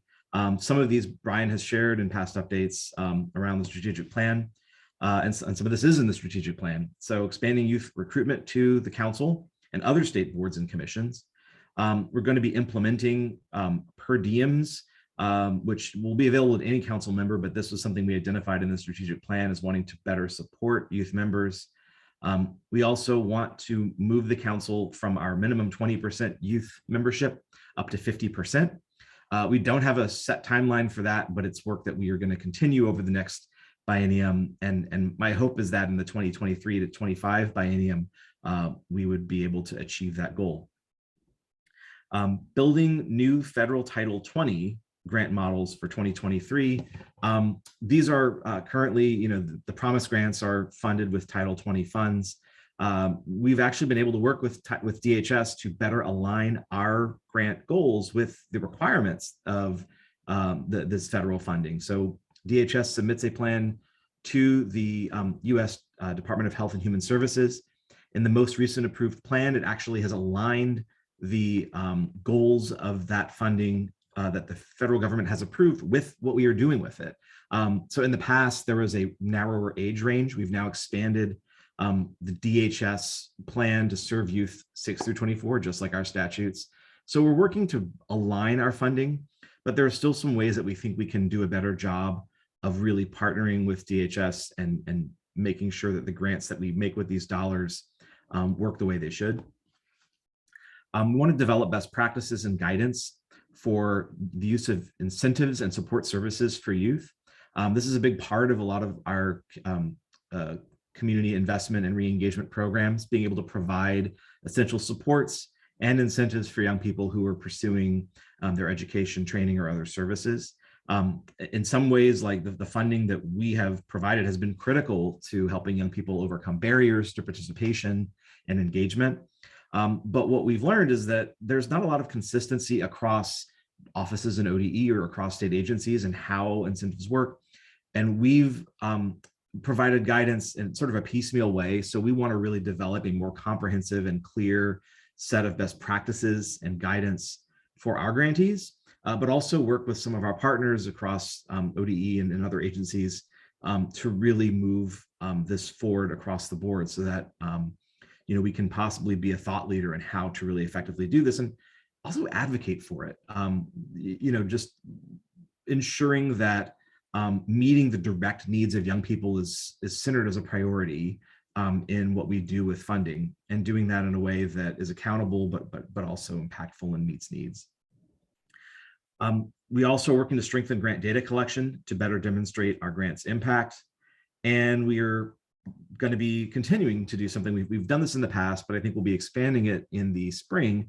We conduct an annual survey of our grantees, talk about the issues, obstacles, and opportunities that they see. And we want to really strengthen the process for acting on feedback. I feel like this was something that came up in several ways in the strategic plan, and this is definitely something that we are working on, in the new set of grants that we have to increase that communication and collaboration and really be responsive to the needs of communities that are being shared with us by our grantees. And I'll stop there, and we can answer any questions about this presentation.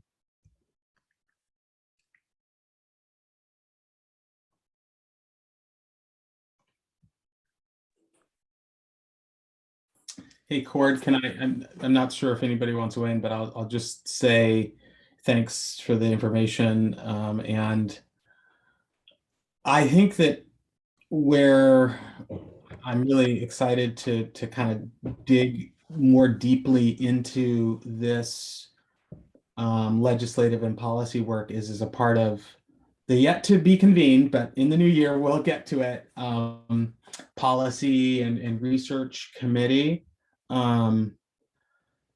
Sorry, Celeste, about you gotta run, I get it. So we, in the plan, said we wanted to establish a couple of new committees this fall, just given so many things in a new chair and just this, that, and the other, just haven't gotten to that point yet. But in the new year, we will pull together the new committees, and in that policy and research committee, I think, is the place where I want to, as I said, sort of dive in a little bit more deeply on these ideas, concepts, right?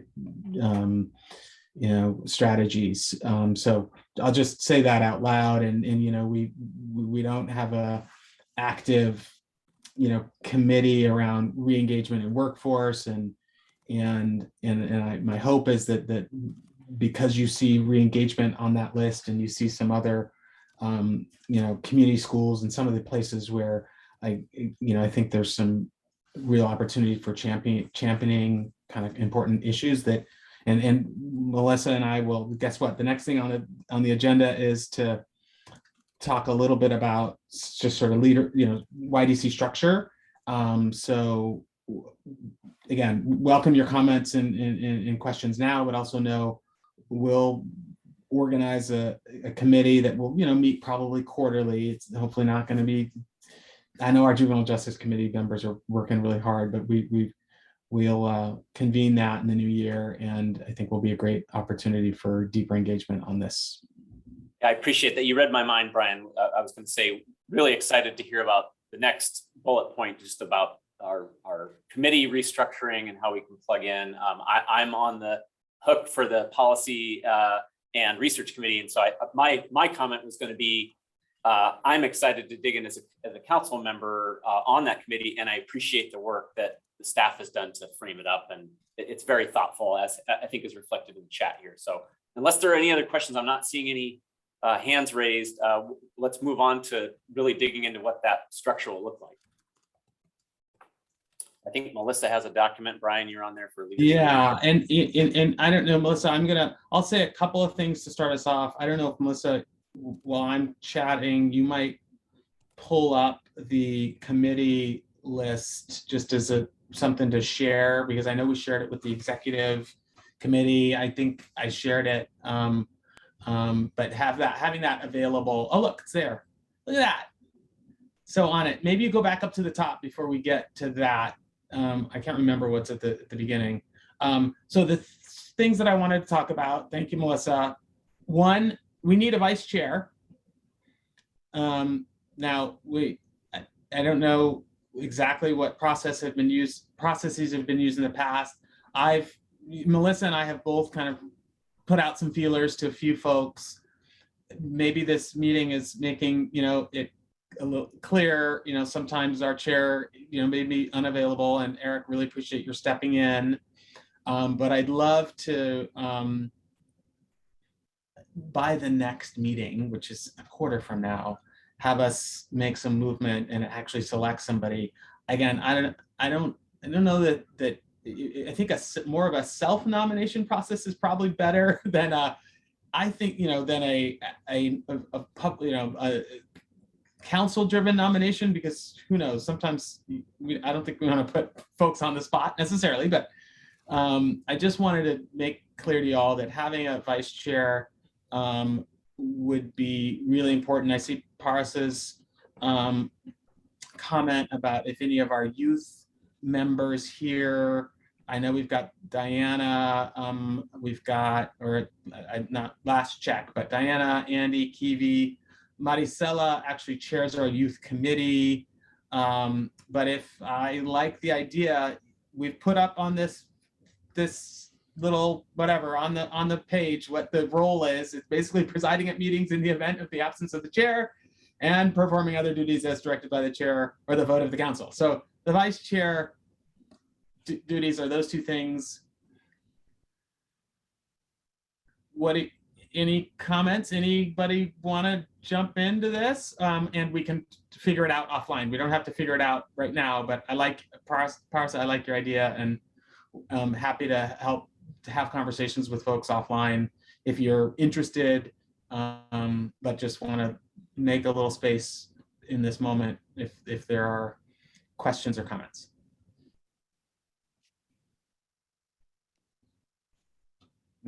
Yeah, don't all jump at once. I would just say I affirm. I think that the personal invitation conversation makes the most sense. I mean, yeah, peer pressure is also a very sometimes effective method, but personally, as not knowing as well some of the new members and what all they bring to the table, I would trust the staff and our current chair to maybe do some analysis and thought of like who would best fill that role and be able to have a private conversation. Also knowing, as today is an indicator, any of us, especially those who've been on the council for a while, need to be ready to step in as needed and keep our council meetings on track. But I love the idea of a youth member in a leadership role. I love the idea of the mentorship and the visibility of that. I mean, we just talked about branding and image, right, of a youth development council with a youth member vice chair, as long as we're clear of what those responsibilities are. I mean, you have 2 bullets on this document, but my guess is there may be some additional conversation about what that actually means. Yeah, I hear you. I love it. Well, reach out to me or Melissa if you want to talk more offline, and if I don't hear from you, I may be reaching out to you. So that's it on the vice chair. Keep moving forward. So committee chairs, we have our established committees. Juvenile justice is active and doing a ton of work. The youth committee, we had a break where we didn't have a youth committee meeting in the last quarter. I made that decision because it just was so much coming at so many of us and our staff, and it just felt like we needed to keep this racial and ethnic disparities, technical assistance moving, and there were some adjustments obviously we had to make. So youth committee members, I apologize for having to not have that meeting in the last quarter, or this, I guess, current quarter, but we'll pick that back up. But those committees have chairs. I would, I think within committees, y'all should have a conversation, and as staff, we're happy to help sort of facilitate or ensure that you're having a conversation about if a new chair may need to be chosen, if the current chair is like been doing it for a while. But also when we get these 2 new committees going, again, will be the responsibility of the committee to, either choose a chair or for somebody to kind of step into that role. We've outlined the responsibilities in the screen share that Melissa's providing there, so you can have a sense of that. But it's going to be, particularly for those new committees, one of the first agenda items is like, need to decide on a chair, just somebody to preside and facilitate over meetings. So just wanted to make sure you saw this and knew that we have this ready and set in terms of building out the chair responsibilities. You know, another critical piece for us, particularly those new committees, but even for our existing committees, and as staff, we'll develop a, kind of a template for this, is having a clear, I'll call it I'll call it a plan, but I don't want that to scare anybody. But what's your committee's purpose and charge? Who are the active members? Where are the areas that it's focusing, particularly those from the strategic plan? We'll create some kind of template for committees to use, but I think the first of the year will be a good opportunity for each committee just to have its kind of one pager. Be important then. That'll be helpful as we bring in new members, as we've already done. We had an orientation session, a couple of orientation sessions earlier this fall. Would have really loved to have that information. Tabiti says we send this template soon. Tabiti says you like it. Yes, we'll I don't, Melissa, I don't want to commit on a timeline, but before we get those new committees meeting, Tabiti, we will have a template, and it's going to be really simple. So I imagine if not by the end of the calendar year, then early, probably mid-January at the latest. Melissa, does that sound fair? Yes, it does. We're hoping to get sort of the inaugural kickoff meeting set in January for the committees. Yeah. So again, we'll have the template for those new committees, and of course share it with existing committees so that they too can kind of put into one place that basic information. A page, maybe it's a page and a half, because maybe there's some bullets that carry over. But again, real important tool that we'll work on. So that's the information about kind of committee structure. Melissa, I know that you've got listed here. I think it's probably worth scrolling slowly through the committee list. I'll say Melissa did a survey in the fall, asked you which committees you wanted to be on.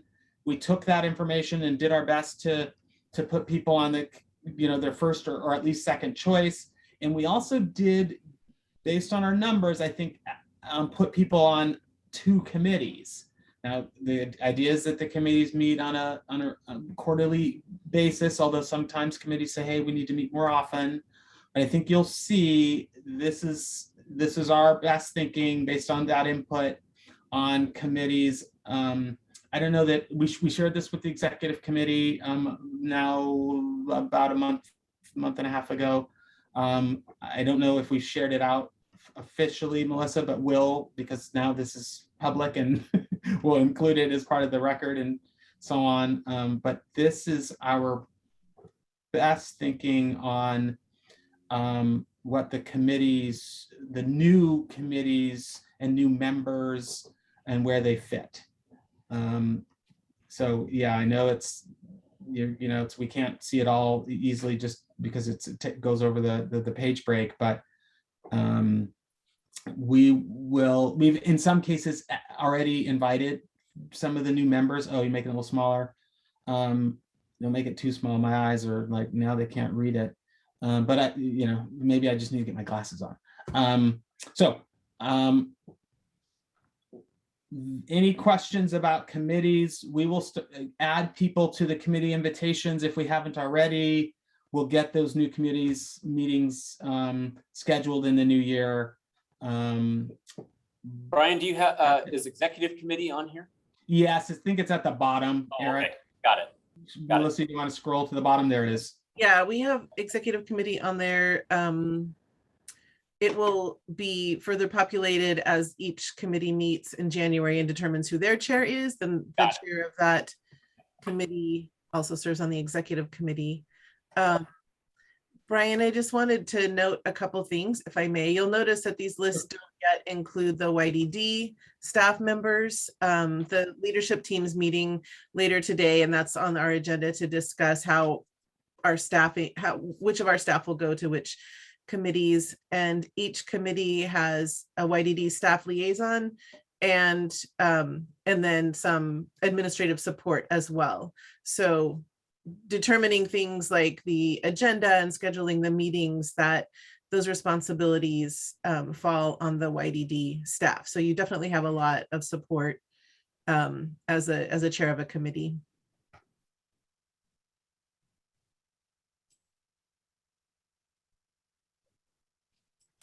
So any questions from the council about the committee structure? I believe we've seen this before. I think the minutes are the follow-up from the last meeting, but any questions or comments?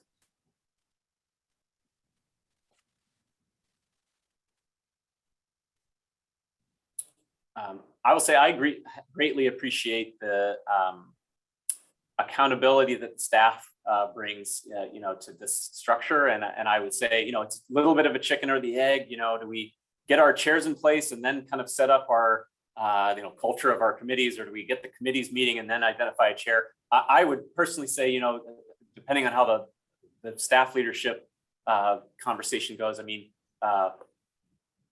having a staff person reach out to maybe some of those prospects of who we think might chair, and then kind of tag teaming the outreach to get those meetings set.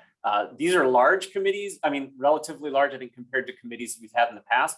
And I like that because it means there's less likelihood of two people in a Zoom meeting room. The other side of that is it's going to be difficult to get everyone's calendar aligned. So I would just say personally, I would make a commitment. If it's once a quarter, we'll make it happen, and we'll look forward personally to getting that outreach from staff so that we can connect.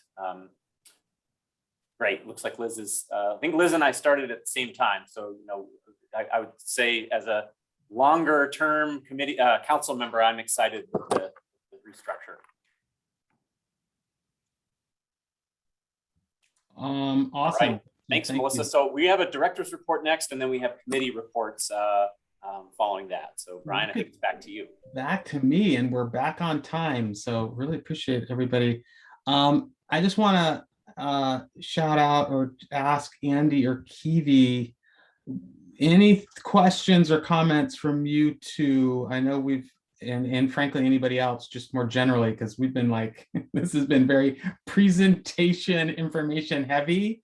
And since we didn't have a chance to have a youth committee meeting last quarter or this quarter, before I kind of press on, Andy and Kiwi just both want to appreciate your being here and involved. And if there's anything either of you guys are just thinking, wondering about, please, let us know. Anything from you guys?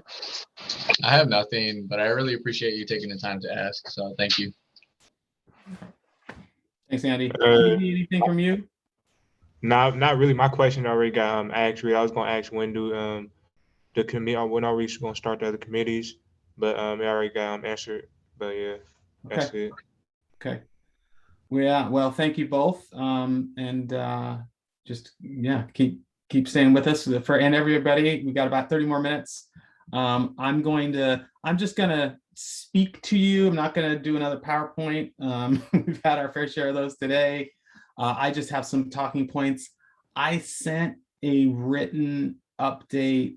When did I send that? In October. And then we had an executive committee on November 5th. So I think some of you, not all of, all of you have ideally seen that written update in October. And then on November 5th, we those executive committee members heard some of this information. So I'm just going to hit some high points, and then we'll get to the committee reports, and then we'll close it out with any public comment. So the items that I shared in some of my most recent updates, I'll hit those, and then a couple of new things. The OJDDP, Office of Juvenile Justice and Delinquency Prevention, in executive committee, we actually started with that topic. Anya has provided, I think, the latest important information as a part of the state advisory group update. So y'all should have that information, just as you know, as of today, some of the things that are happening at a federal level. Thank you, Anya. We'll keep you informed as we get more information from the OJDDP around the compliance monitoring, resubmission, and just federal dollars generally.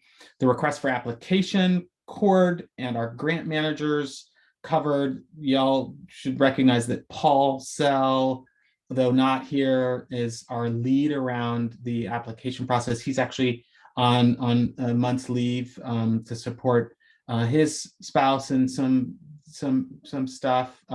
He's, you know, we're occasionally texting back and forth with him, but he's doing fine. But he would normally have given that report, but Cord stepped in, and so much appreciation to grant managers for all of their work. Jared, Molly, Bill, and Abraham, just doing fantastic work. Great support by the whole team, Melissa, Tanasia, Lindsay, et cetera. This staff are doing just incredible work. Again, on that grant application process, though, that you heard from Cord, so you have that. Orientation sessions, I mentioned earlier, we had some great orientation sessions early this fall. As we add new members, we'll continue to do those and refine the information. So if you have any feedback on orientation, you're welcome to let Melissa or me know. Appreciation to our new members who participated in that, and some of our current members also, right, participated just because they may not have had that opportunity, you know, when they joined the council. A couple of new notes around the YDC is recruitment. I mean, maybe like recruitment for membership is just like an always on and ongoing item. So if you have ideas about potential new council members or just committee members, right? I want to be clear, we can have committee members who aren't on the council. So if you have ideas about that, send them to me, send them to Melissa. If you're in communication with a staff member, I mean, ideally Melissa or me, but I just want you to know we're always looking. Efren and I, in some of our regular conversations, have been talking about the fact that the governor's office is going to, I think in either this month or in January, doing some new appointments. We don't have any new appointments. Melissa and I and Efren will look at any reappointments. That is to say, there are probably one or two or three of you who are ready to be reappointed for a second term. So Melissa's going to look at the list and make sure that we let the governor's office know, oh, actually, hey, though we don't have any new members, we've got 1, 2, 3, whatever the number is of folks who need to be reappointed for a second term. Because remember, it's 2 4-year terms. So we'll look at that to hit the timeframe that the governor's office has for that. And then into the spring, my sense is we should get going on another kind of recruitment, spring, early summer recruitment effort to add folks to the council, add young people to the council, add people to committees. Again, if you have ideas, let me or Melissa know. Couple of other things, COVID and government reopening. The date for government reopening is still set for January 1st. All of our YDD employees did complete the state of Oregon required policy requirements for vaccination or requests for exception. We believe, my sense as the director here is that I'm going to continue to support and allow for staff to work remotely. That will mean that we will need to look at the kind of hybrid meetings and having the resources and technology to do hybrid meetings, because I recognize that hopefully winter, spring, like people are going to want to be in person, but we'll still have people who need to be remote, whether they're staff or council members for some of our meetings and committee meetings. There's still some resource work that needs to happen in the public services building to ensure that like meeting rooms can handle both people in person and virtually. But we're working on that, and just know that, fingers crossed. When's our next meeting? March? I'll just say it out, like put a little stake in the sand. And my hope is that we can have that be let's call it a hybrid meeting, right? So that we can have some folks in person who are able and willing, and then we'll still allow for an online option or virtual option. But my goal is to at least have that be a hybrid meeting. So that's what we can aim for. Maybe I can meet some of you in person. I'm going to take a pause. Anything on those items that I've just shared? Any questions or comments? Not hearing any. I've got a couple more. The Governor's Racial Justice Council, we've mentioned that a couple of times. Cord mentioned that we shared some of our kind of high-level policy and legislative ideas at a November 19th meeting. That information was well received by that group. Really happy to, that just the timing of that was that we could bring that information to them, and now have brought it to the full council. If you have thoughts after this meeting, please let me know. And know, again, we'll dive a little bit more deeply in the policy rules and research committee. A critical task that is relatively new this time around, and in the lead up to the next legislative session, is a requirement for agencies to develop a specific community engagement plan related to our budget, to ensure stakeholders and partners are aware of our work, and that there's a clear focus on vulnerable populations in historically marginalized communities, that to hear their voices and to prioritize their needs. So we're being asked to develop a specific community engagement plan. And in fact, the deadline is right around the corner, the 18th of December. I think it's meant to be, frankly, at this point, more of a high level plan. What's exciting about that is it's actually something that we had kind of called out in our strategic plan, right? We had focused, to be clear though, that engagement around youth and young people.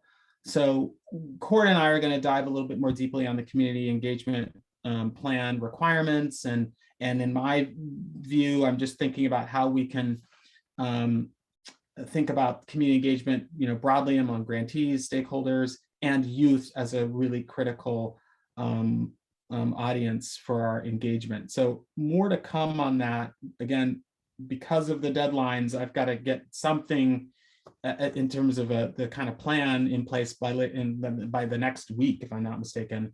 There's information sessions this week that I'm going to attend, but just wanted to kind of let you as a council know that's a, again, relatively new ask and a new thing for agencies across the state.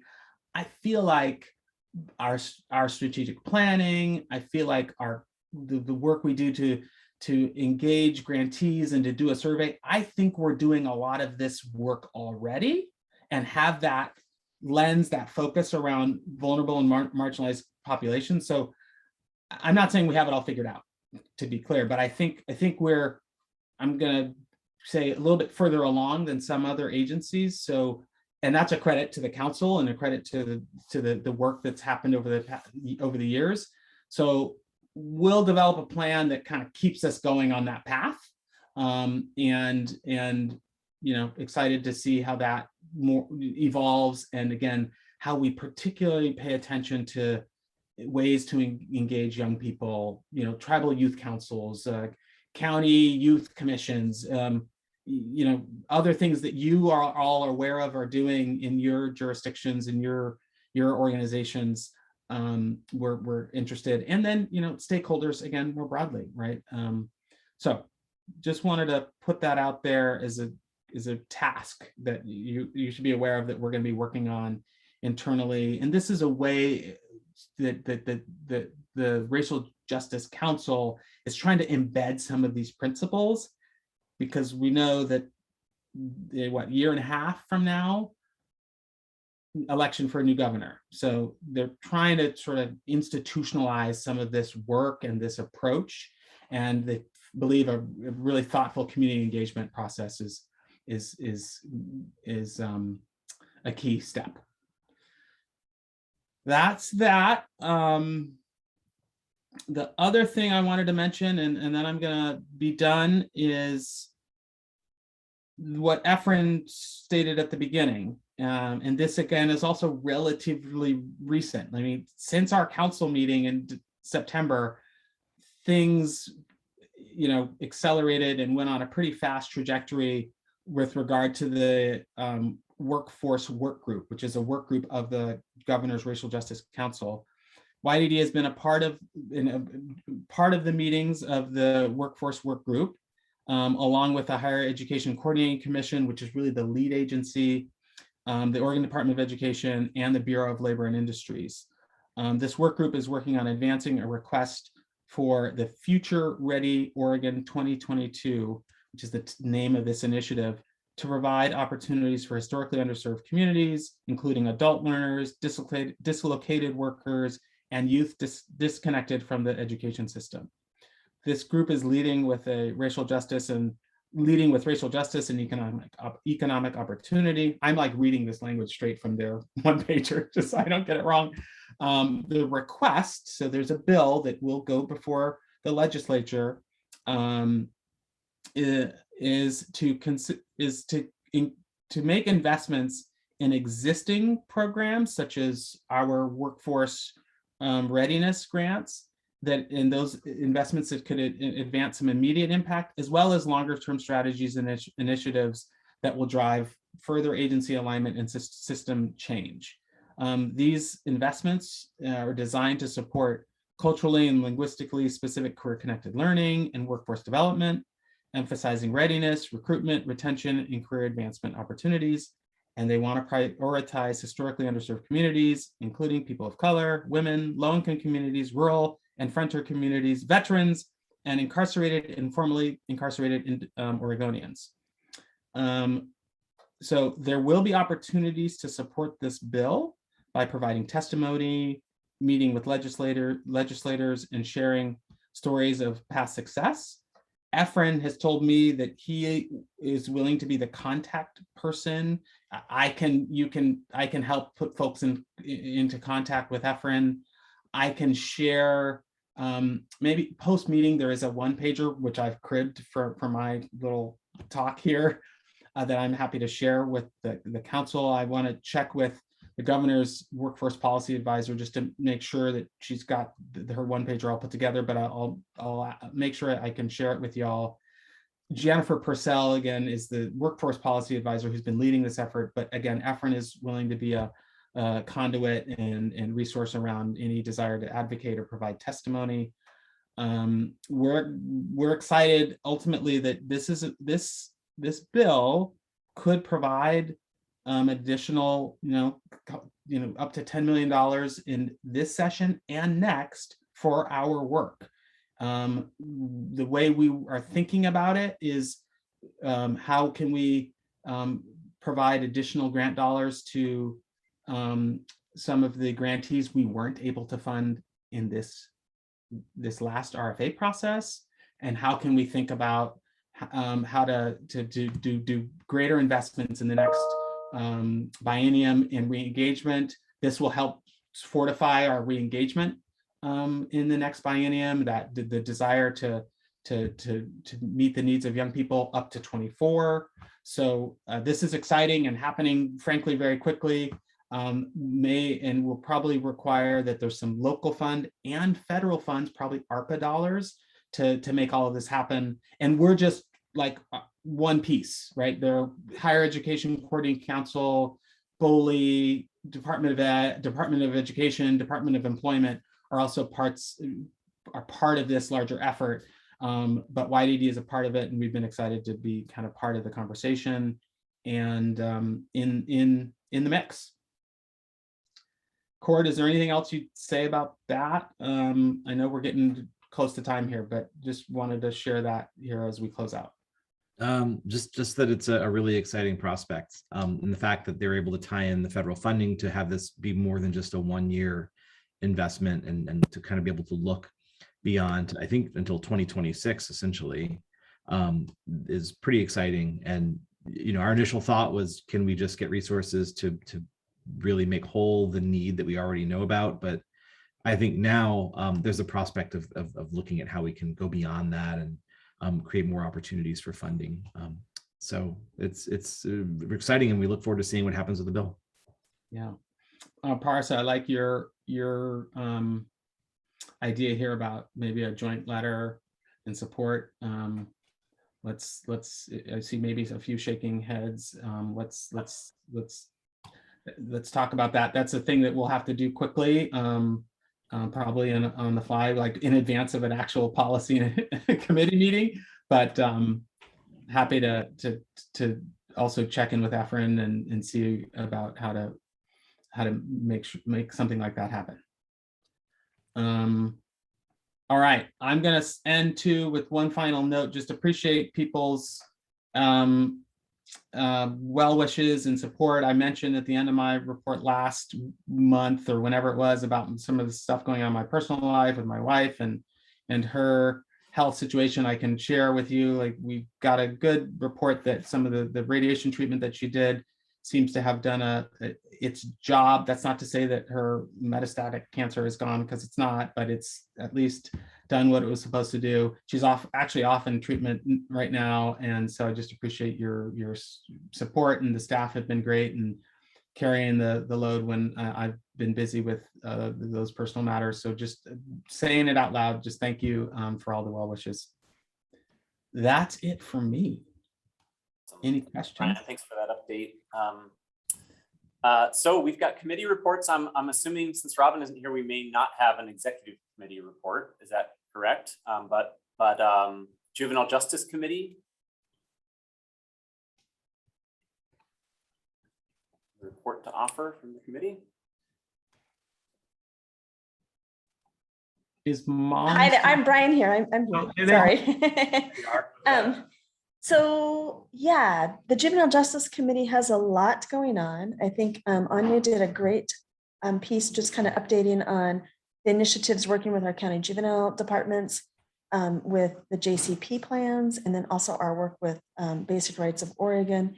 I think also to share with the group, there's a lot going on at the federal level, and I've participated in weekly, if not monthly, phone calls with Coalition of Juvenile Justice as well as OJDDP on the upcoming initiatives. And as Anya shared, the template out of OJDDP, similar to, we don't know what it's going to look like. And so we've been working on that. Also, the committee has detention guidelines that we'll be starting to look at again. So truly, it has been an active committee. I appreciate every single member of the Juvenile Justice Committee meeting with us on a monthly basis. And I think, Anya, am I missing anything from that?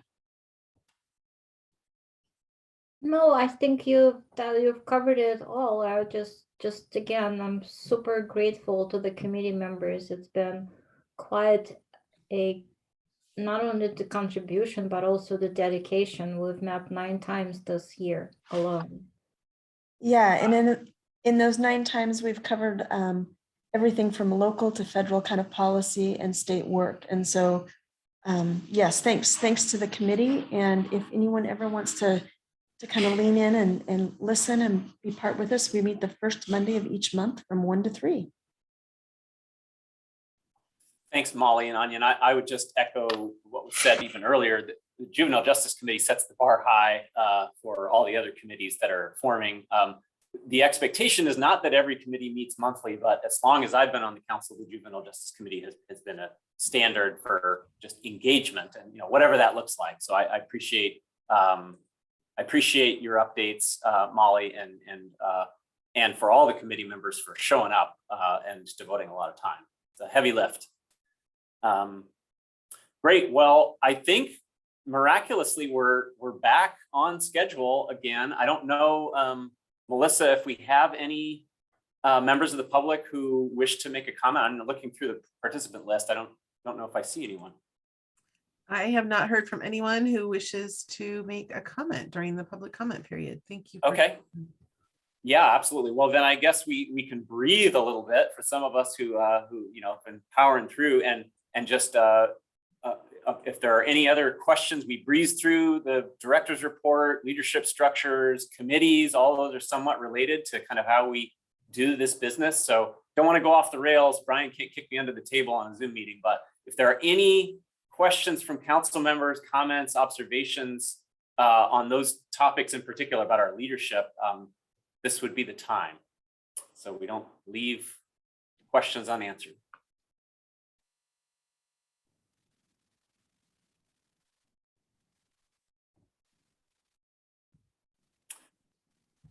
Okay, Well, thank you for the kind words in Eric, chat. Yeah, Eric, go ahead. can I throw one thing out? Sure. I'm just reading the comment. Yes, many thanks to you, Eric. One of the things that we didn't do in this meeting, but we'll do next time around and or happy in the intervening months, is to send our kind of strategic plan update, the placemat, which you all have seen. We had 2 or 3 items here already on kind of updates that are all interconnected with the plan, but Cord actually asked me in a direct message, just like, do we want to share that? I think we're at the end of today's meeting. We won't do it to you. We won't add another thing, but happy to send out in maybe my later January report or something, kind of that PDF, and then we'll make sure that in March we can include that and just show folks kind of where we are with the progress and so on the strategic plan. But know that many of the things we hit today were all, kind of items on the plan. So. Great.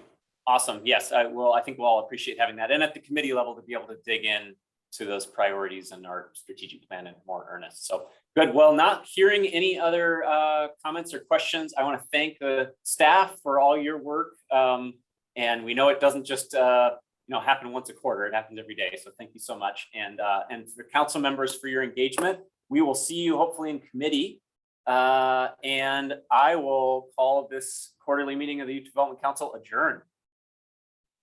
Thanks all. Be well. Thanks, everybody. Bye, everyone. Good to see Happy you. holidays. Yeah. Bye.